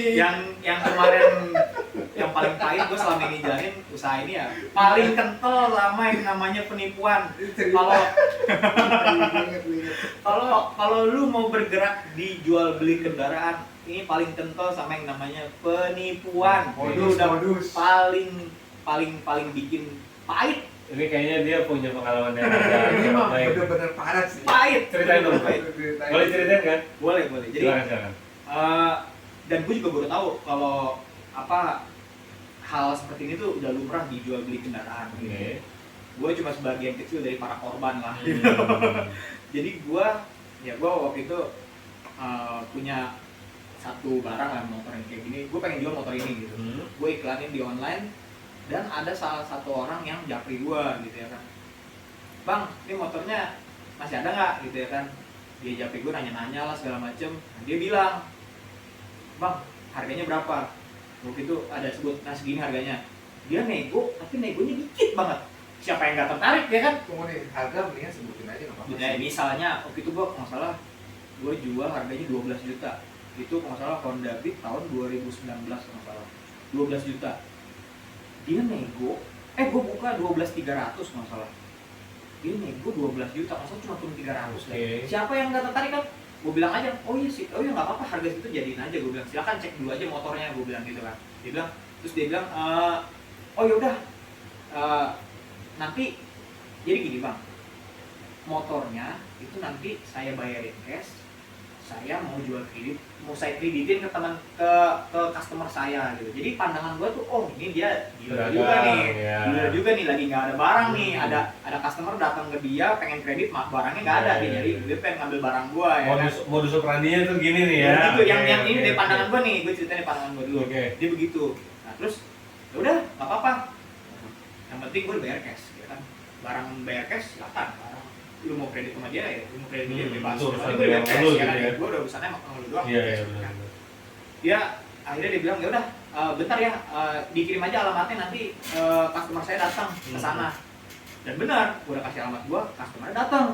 Dan gue di situ ketemu sama orangnya, gue bilang, masnya yang dari ini ya, oh iya benar, segala macam itu ngomong masih nyambung, cuman ada satu yang ganjil di situ. Gua setiap kali mau ngomong sama dia, kan jadi si yang tadi orang yang tadi itu anggaplah si A kan, yang tadi si A, yang japri gua, yang kontak gua, yang bilang dia mau kreditin motornya ke orang lain, ini si A. Nah, yang customer dia ini anggaplah si B, ya. Jadi si yang datang tuh si B, si A nggak datang. Gue nanya, loh bapak nggak datang? Enggak, saya soalnya lagi ada kerjaan. Nanti langsung customer saya itu datang melihat ke sana, dia cuma mau lihat motornya dan nanti kalau jadi langsung mau saya bayarin. Di si A ngomong begitu ya kan, yang datang si B. Ya gue cuma ngomong, oh ya ini bapak suruhan si A ya, oh iya benar kayak gini-gini. Udah ngomong nyambung. Hal yang ganjil adalah gua sama dia, padahal kan ketemu di satu tempat nih. A, gua sama si B. Si A selalu nelpon gantian ke gua, ke dia, buat nanya progresnya. Gimana? Udah lihat motornya belum? Dia nanya ke si B. Terus dia telepon lagi ke gua. Gimana? Harganya udah deal belum? Dia udah lihat lagi motornya, udah lihat ya? Iya, gua bilang aja lihat motornya gitu ya kan. Terus dia bilang nanti kalau dia nanya bilang. Hal yang ganjil adalah pas gua ketemu sama si B di satu tempat kan gua ketemu tuh. Jadi ibaratnya gua yang punya barang, gua penjual ketemu sama si pembeli nih. Padahal penjual pembeli ketemu satu tempat gitu ya kan. Gua ketemu orangnya langsung, tatap-tatapan gitu ngomong ya. Udah gitu. Tapi hal yang ganjil, gua pas ngomong sama dia, ini si A nih kan dia nggak datang, nggak ada di lokasi ya. Si A tuh yang katanya dia mau kreditin motornya ke si B yang customer dia bilang customer dia tuh teleponin gue terus ya kan, telepon gue sama telepon dia, jadi bener-bener gue nggak dikasih waktu buat komunikasi sama dia lama-lama gitu ya, buat nanya-nanya atau ngobrol gimana kayak gini-gini, nggak dikasih waktu. Gue langsung selesai dia telepon sama gue, dia telepon sama gue, jadi dia bilang pas kita lagi teleponan gini agak menjauh ya, jangan terlalu dekat sama dia karena nggak enak. Dia kan mungkin dia bilangnya ke gue karena itu motor, saya bilang itu motor saya. Nanti bilang aja motornya itu motor saya ya, karena dia nggak bakal mau kalau misalnya itu motor bukan motor dari saya. Gue mikirnya kan, oh udah ini orang udah langganan banget nih sama si A nih, dia udah sering ngambil motornya dia lah gitu. Ibaratnya kalau bukan motor dari dia takut motor jelek atau gimana, ya udahlah. Pas ditanya ini motor siapa, kata si B, motor si A kan ya. Gue bilang aja iya benar motor si A gitu. Gue ngomong gitu. Nah, tangkap ya di situ ya, di garis bawah itu, ya itu motor si A. Gue bilang begitu, gue bilang iya itu motor si A. Nah udah selesai gitu dia cek, dia oke. Nah dia nanya, ini untuk masalah pembayarannya gimana ya kan? Gue pikir kan dia mau kredit ya kan, dia mau kredit ya lu bayarnya ya urusannya sama si A lah. Gue mau terima cash ya kan, gue bilang aja silahkan urusannya sama si A ya kan. Nanti dia yang kasih tahu lah ibaratnya gitu. Iya, iya, Nah, dia iya. telepon segala macem, gua nggak denger tuh, ya kan dia udah di sono lah, dia udah ngomong, udah balik lagi, ya udah oke, di sini ada ATM nggak gitu ya kan. Bukan ATM sih, dia banknya waktu itu BRI, jadi udah pada tutup sore lah, itu jam 3-an kalau nggak salah. Itu ATM juga udah pada tutup, jadi mau nggak mau dia nyari BRI Link gitu ya, bisa dia setor pakai duit cash, transfer ke BCA. Gitu. Padahal gue sendiri bank BCA ada, kalau gue mau tawarin cash lu duitnya sih kasih ke gue aja, gue setorin ke di ATM, gue transfer ke dia, bisa aja. Cuman gue mikir waktu itu, gue bukan urusan gue lah, yang penting gue mau temanya cash dari si A. Itu yang ada di otak gue, itu aja pokoknya ya kan. Lu kalau jadi gue Ya gue juga sama gitu, mungkin ya kan? berpikirnya sama. Gue mah nggak ada urusan sama lu, Iya, lu iya, kredit iya. ya kan. Gue mau temanya cash dari si A. Udah, dia ke BRI, gue anterin dia ke BRI Link, selesai. Udah nih bang, udah ditransfer, udah, ya udah. Gue jalan pulang tuh ke rumah gue lagi kan sama dia mau ngambil motornya kan. Si A juga udah bilang, dia nelfon ke gue, bang kirimin aja nomor rekeningnya, nanti langsung kita transfer ke dia. Ya udah, gue kirim tuh nomornya. Terus dia nelfon lagi di perjalanan, bang udah ditransfer ya sama dia? Gue bilang, udah. Si A yang nanya tuh, udah ditransfer ya sama dia? Udah, ini saya lagi mau jalan pulang, tunggu ya. Gue bilang, oke, nanti ini saya transfer nih. Gue udah kirim nomor rekening gue ke dia, nanti saya transfer nih. Oke, gue jalan pulang lagi tuh, lanjut. Pas nyampe rumah, gue cek WA, loh kok centang satu, kata gue. Gue dari situ mikir, waduh, kok kayaknya ada yang nggak benar nih, ya kan. Terus dia si B nanya dong ya kan ke gue, mas, gimana? Motor udah bisa saya bawa pulang kan? Tar dulu, gue bilang gitu kan. Ini motornya duitnya belum diterima sama si A, gue bilang gitu kan. Katanya, udah kok ini ada buktinya, kata dia, ada bukti transferan yang tadi itu dia setor. Oh gila. Ini ada buktinya, kata dia. Nggak mungkin lah. Terus ya dia juga ngontek si A, nggak bisa, centang satu. Nah terus gue bilang, gue jujur di situ, bang ini motor sebenarnya motor saya, gue bilang. Itu abang tadi transfer berapa duit ke dia? Gue bilang gitu ya kan. Dikasih unjuk, anjir 9 juta dia transfer ke si A. Gila bang, gue bilang aja, gue yang sejujurnya gue dapat dari tadi kan, bang saya taunya ini motor mau dikreditin, gue bilang sama si A, abang yang mau kredit. Enggak, saya belinya cash, kata dia. Dia udah transfer 9 juta ke orang itu. Nangis dia. Bingung dia. Sekarang dia, gue juga bingung ya kan. Gue juga gak dapat apa-apa men ya kan. Gue kagak dapat apa-apa. Jadi gambar gue dipakai mungkin ya, gue nggak tahu. Nah akhirnya karena gue kasihan, bang udah itu tadi nomor rekeningnya mana, kita ke bank aja langsung yuk, biar rekeningnya tuh dilacak atau gimana gitu ya kan. Itu sore-sore bonyok gue juga yang tadinya di rumah mikir nggak, gue transaksinya kebetulan di rumah, jadi bonyok gue langsung keluar nanya kan, apa udah lah itu urusan dia kan, nggak usah diituin kayak gitu kan. Mau gue mikir gue kasihan, udah biarlah kita anterin dulu nih ke bank, siapa tahu bisa dilacak atau bisa dibalikin gitu gimana gitu. Secara kita nggak usah lah gitu ya kan. Sana ke bank BCA, udah telepon segala macem, udah usaha segala macem. Nah di tengah-tengah itu keluarganya si B itu orangnya tuh masih muda lah, nggak terlalu tua. Datang dia, paranin gua dengan apa, nadanya udah nggak enak lah gitu kan. Jadi ini yang nipu kamu, digituin ya kan. Jangan asal ngomong, gue bilang. Saya bukan nipu dia, saya juga ketipu, gue bilang. Jadi sebenarnya kondisinya gimana? Yang lu lihat, itu sama ketipu kan. Gua ketipu sama si A, dia juga ketipu sama si A. Cuman konteksnya dia ketipu rugi, gua ketipu, gua belum rugi. Gua ketipunya waktu gua makan. Ibaratnya gua mengusahakan sesuatu yang nggak ada hasilnya gitu ujung-ujungnya. Gua jadi dikira komplotannya si A. Gua di situ dicaci maki gua. Sama ada kakaknya dia, kebetulan cewek gitu ya kan, tahu sendiri gue cewek.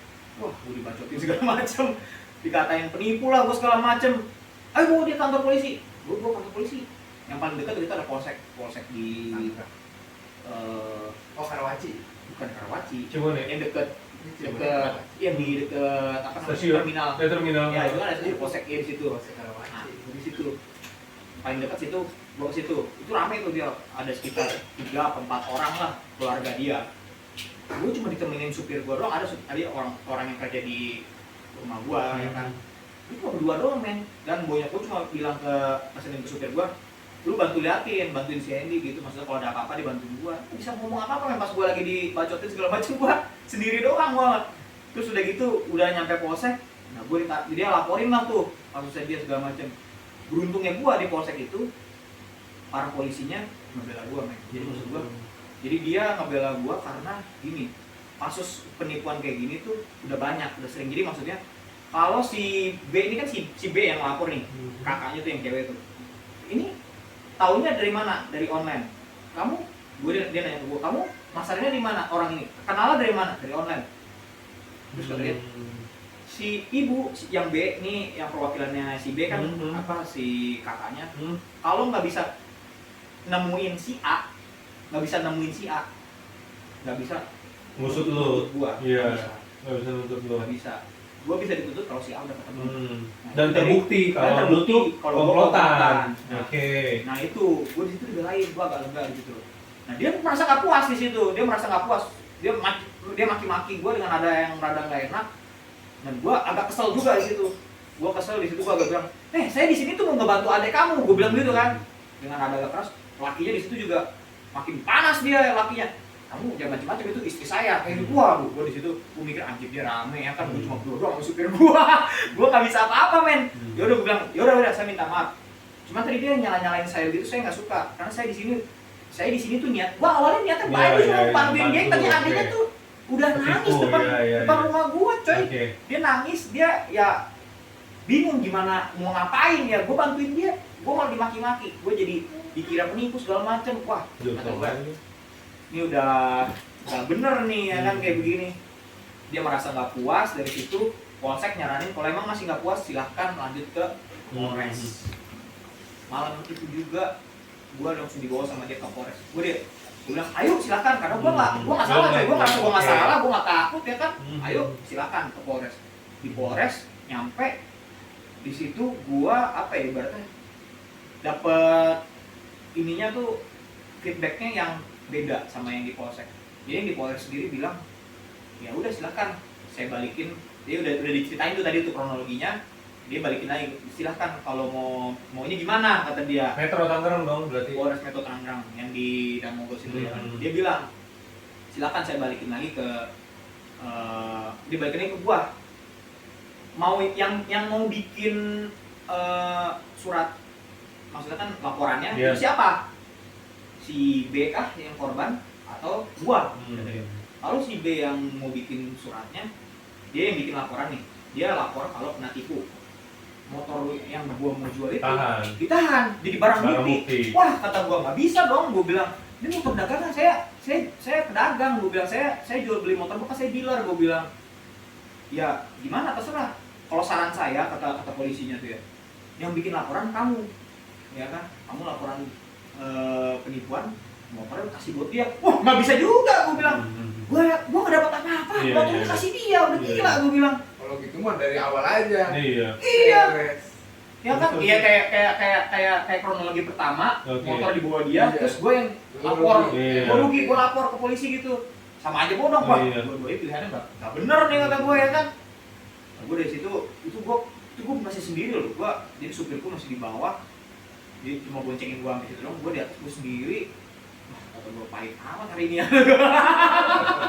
Sampai malam loh gua sampai jam 8. Aduh, pahit banget ya hari ini ya kata gua. Gua mikir, gua bilang, "Pak, sebentar ya Pak ya. Saya runding dulu boleh?"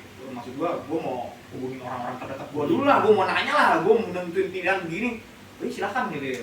Gua nelpon keluarga gua nelpon teman-teman pedagang gua juga yang lain, dan ternyata teman-teman gua pedagang lain juga bilang, kamu kena tipu itu.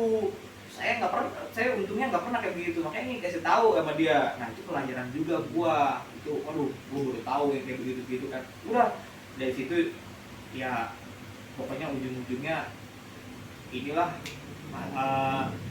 berakhir damai.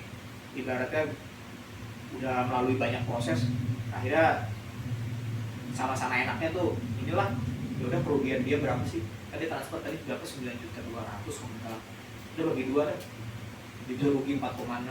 Dia 4,6. Gua kasih ke dia duitnya 4,6. Gua rugi 4.200.000. Udah enggak pelan buang sial. Karena emang masukan dari teman gue juga gitu. Udah kalau emang enggak mau pusing, ya sama-sama aja beres. Yang penting udah enggak ada urusan lagi sama dia.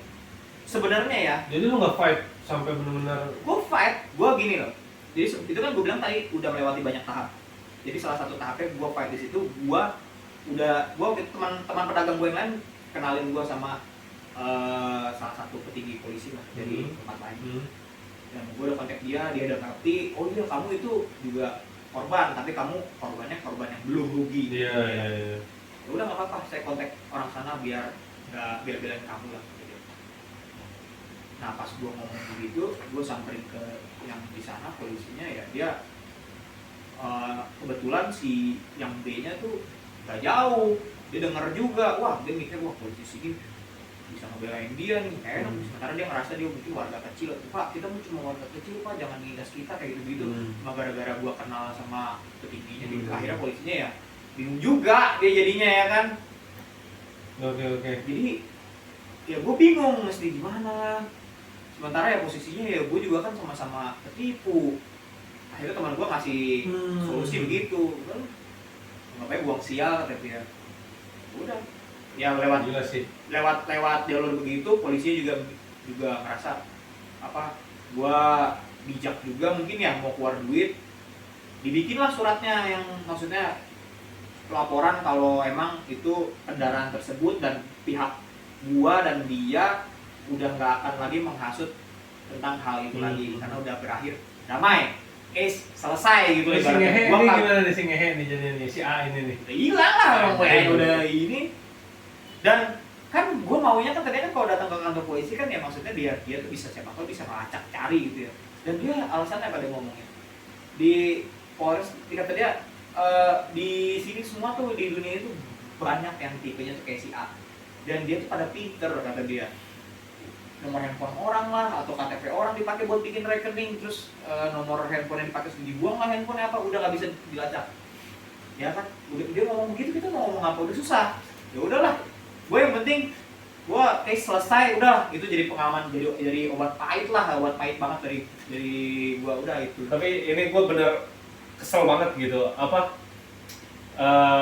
ini pribadi gue ya, nggak menyerang salah satu pihak ya, tapi itu anjing sih, maksudnya nggak bisa dijadiin inilah si A ini anjing gitu kan, satu.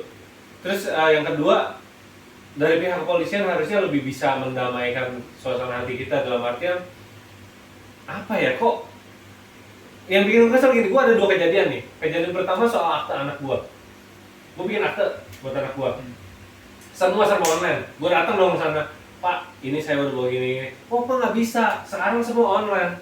Oh gitu ya Pak, enak dong, seneng dong gue. Oke, caranya gimana Pak? Oh download aja ini, tinggal sini. Oh sip, kata gue enak nih, sekarang enak nih online. Udah pulang ke rumah, beres, 4 hari diambil. Wih sekarang keren lah. Udah pokoknya sekarang udah penuh inovasi, penuh online lah semuanya gitu kan. Oke, karena belum 1-2 hal gue belum sempat ambil, akhirnya istri gue sama anak gue yang ambil karena gue kan sibuk kerja gitu kan, sibuk urusin yang lain. Lu ambil ini, lu tinggal ngambil dong, kata gue gitu kan. Gimana nih caranya, sini gue loginin, lu tinggal tunjukin ini, lu tinggal ambil. Oh ya udah. Oke. Dia datang itu sebelum jam istirahat. Sebelum jam istirahat dia datang. Pak, saya mau ambil akte. Oh, iya Bu. Antri dulu aja. Bingung loh istri gua. Antrean segini banyak. Ah, ngambil akte dong lah. Sebentar kok. Ditanya sama security. Ibu udah siapin ini belum? Akte nikah gue kalau nggak salah. Terus aduh gue lupa sih, beberapa persyaratan ada 3 lah, kalau KTP kalau nggak salah, KTP gue, KTP istri gue. Waduh, harus dicetak ya Pak? Iya, istri gue ngerutu dong. Ya, ini online, tapi harus cetak juga. Oh ya udah deh, ya udah Bu balik lagi aja. Ini kan bentar lagi istirahat juga kata security-nya. Oke, diturutin dong sama istri gue. Ini bawa anak kecil loh, bawa anak gue loh, 3,5 tahun ya kan. Kondisi yang nggak menentu, cuaca kayak gini, ntar hujan, ntar panas, ya kan. Ya udah yuk Jil kita fotokopi dulu print dulu gitu kan. Cari tuh istri gue jalan kaki tuh sekitaran Cikokol ya kan. Cari, ya udah kita makan dulu yuk, katanya makan lah dia. Selesai istirahat, balik lagi dong dari situ. Balik lagi ke situ. Oh iya Bu, silakan antri gitu kan. Nunggu nih antrian. Ketika waktu dipanggil, tau gak lo yang terjadi apa? Apa? Bu, ibu harusnya ngeprint surat lahir dari dokter. Pokoknya beredar. Jadi banyak. Telepon gua dong. Ngamuk lah gua. Lu bilang ke dia, buat apa itu gua upload itu online? Buat apa semuanya serba online? Gua waktu itu mau ngurus dari awal nggak mau ini offline disuruh online. Sekarang online udah suruh offline lagi. Maunya apa? Dia bilang. Gua belum sempet sih ke sana sih. Maksudnya, aduh ini maunya apa? Ini tuh birokrasi ini maunya dibawa kemana gitu. Itu gua kesel banget gitu. Yang kedua yang kasus yang tadi. Oh iya itu oknum ya, kita sebut oknum lah. Oknum polisi itu ngomong, oh iya itu udah sering terjadi mas atau bang atau pak gitu. Dia gampang, dia pakai KTP si A, pakai alamat si B, pakai nomor telepon si A, nomor telepon si B. Ya terus gunanya kita beli SIM card terus login KTP itu apa? Gunanya itu apa? Gitu. Kalau sampai sekarang sistemnya birokrasinya belum beres. Iya. Harus terkoneksi itu apa? Sekarang serba ribet loh. Lu aplikasi Peduli Lindungi segala macam, oke kita turutin. Tapi giliran yang harusnya mempermudah, ini maksudnya apa gitu? Gue kesel banget sih, jujur gue kesel banget. Agak susah ke-track gitu kan dia jadi. Iya, Apalagi zaman sekarang penipu pada pinter-pinter kata dia. Berarti Tapi mohon maaf, berarti instansi kita bagaimana gitu? lebih jauh, Instansi kita lebih kalah. kurang pintar dibanding Iya, mereka. kan, Berarti. bener. Iya. Ya lu susah dilacaknya. Lu gampang banget dong melacaknya. Nomornya ini, KTP-nya ini, comot aja langsung. Cuman dia bilangnya waktu itu masalah kayak tukang beca lah dimintain KTP-nya buat dia pakai buat dikasih duit buat bikin rekening atau apa, pada pinter-pinter kayak begitu kata dia. Ya biar berarti kan PR-nya kita, PR-nya sipil dan apa namanya instansi terkait ya harus bagaimana caranya bersinergi dengan baik. Kan itu yang harus lebih sering diiniin gitu kan. Agar kejadian-kejadian yang kayak gini tuh nggak terulang lah gitu. Dan gue ya waktu itu setelah itu udah berlalu, gue sempat browsing lagi kan, dan ternyata gue baru tahu kalau itu cuma sebagian kecil dari para korbannya banyak. Itu Ya. bukan cuma motor doang, mobil ada coy, yang Masih. transaksinya sekitar 80 juta, 90 juta, bahkan di atas 100 juta pun ada gitu ya kan. Dan ada juga yang dia tuh dia kan ada bikin, gue kan browsing di YouTube, dia ada yang masukin di YouTube kalau dia kalau dia sebagai si korban, dia bikin video di YouTube, dia cerita sebagai si korban, dan si pihak yang di posisi gua nih, yang si penjual itu kan merasa korban juga kan, tapi dia nggak rugi secara material gitu kan, gua kan cuma rugi waktu doang. Iya. Si itunya dia tidak mau bertanggung jawab kalau dia, dan itu bisa ternyata pas dia bawa lagi ke kantor polisi ya, polisinya bilang apa sama dia? Kata dia, bapak cari dulu si A, kalau udah ketemu baru saya yang urus.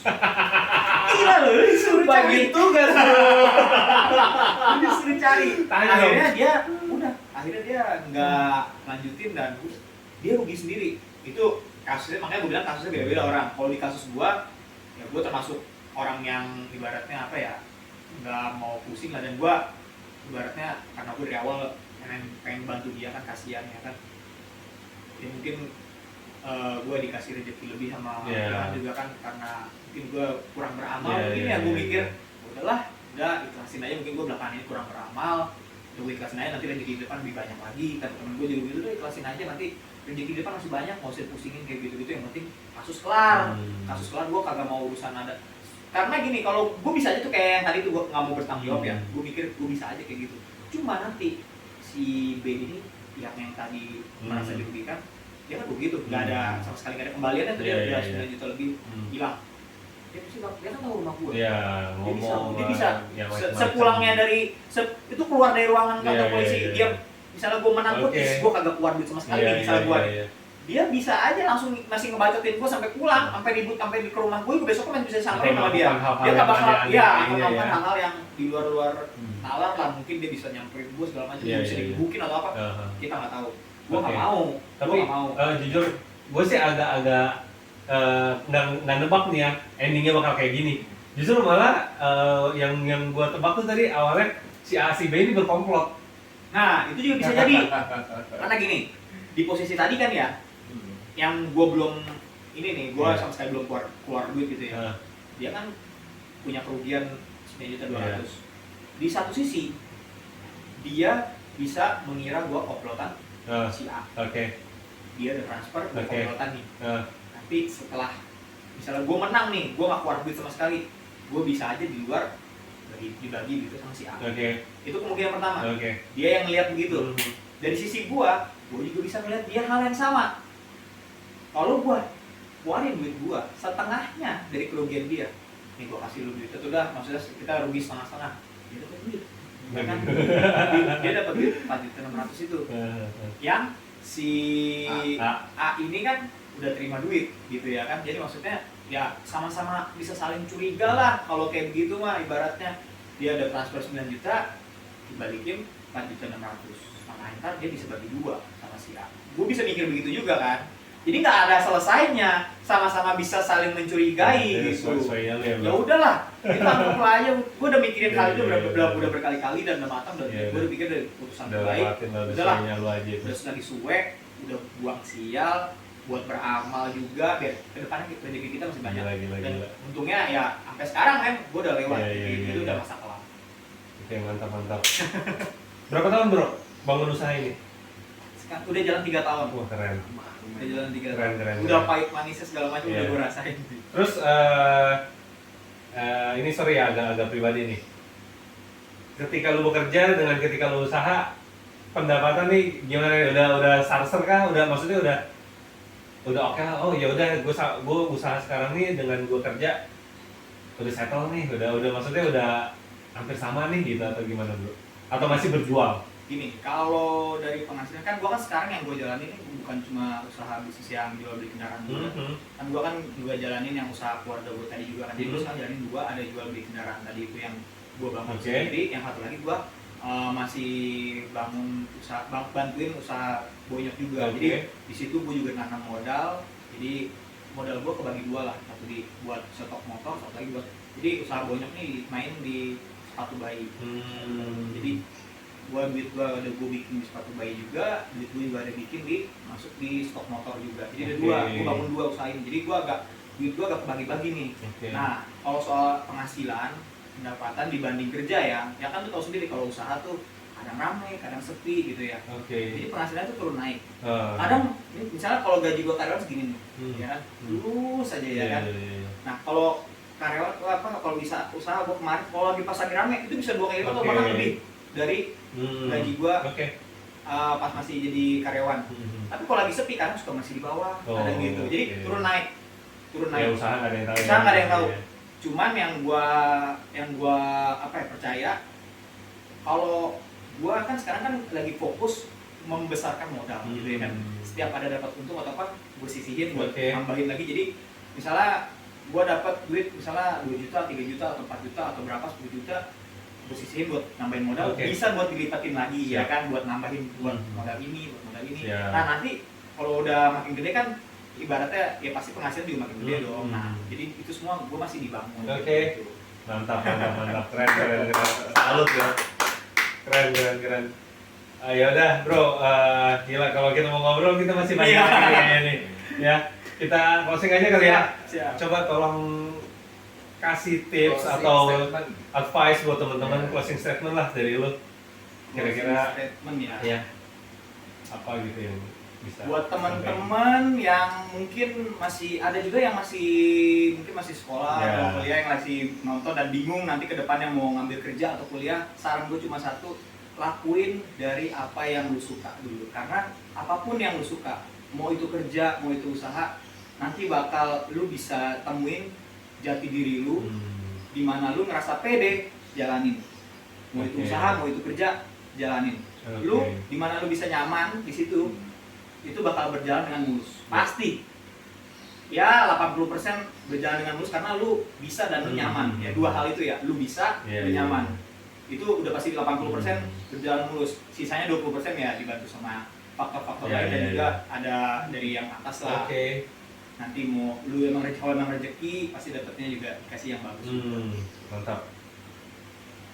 Itu hari ini banyak banget insight-nya. Jangan lupa buat di komen, subscribe dan like juga ya guys. Thank you bro. Thank you. Thank you.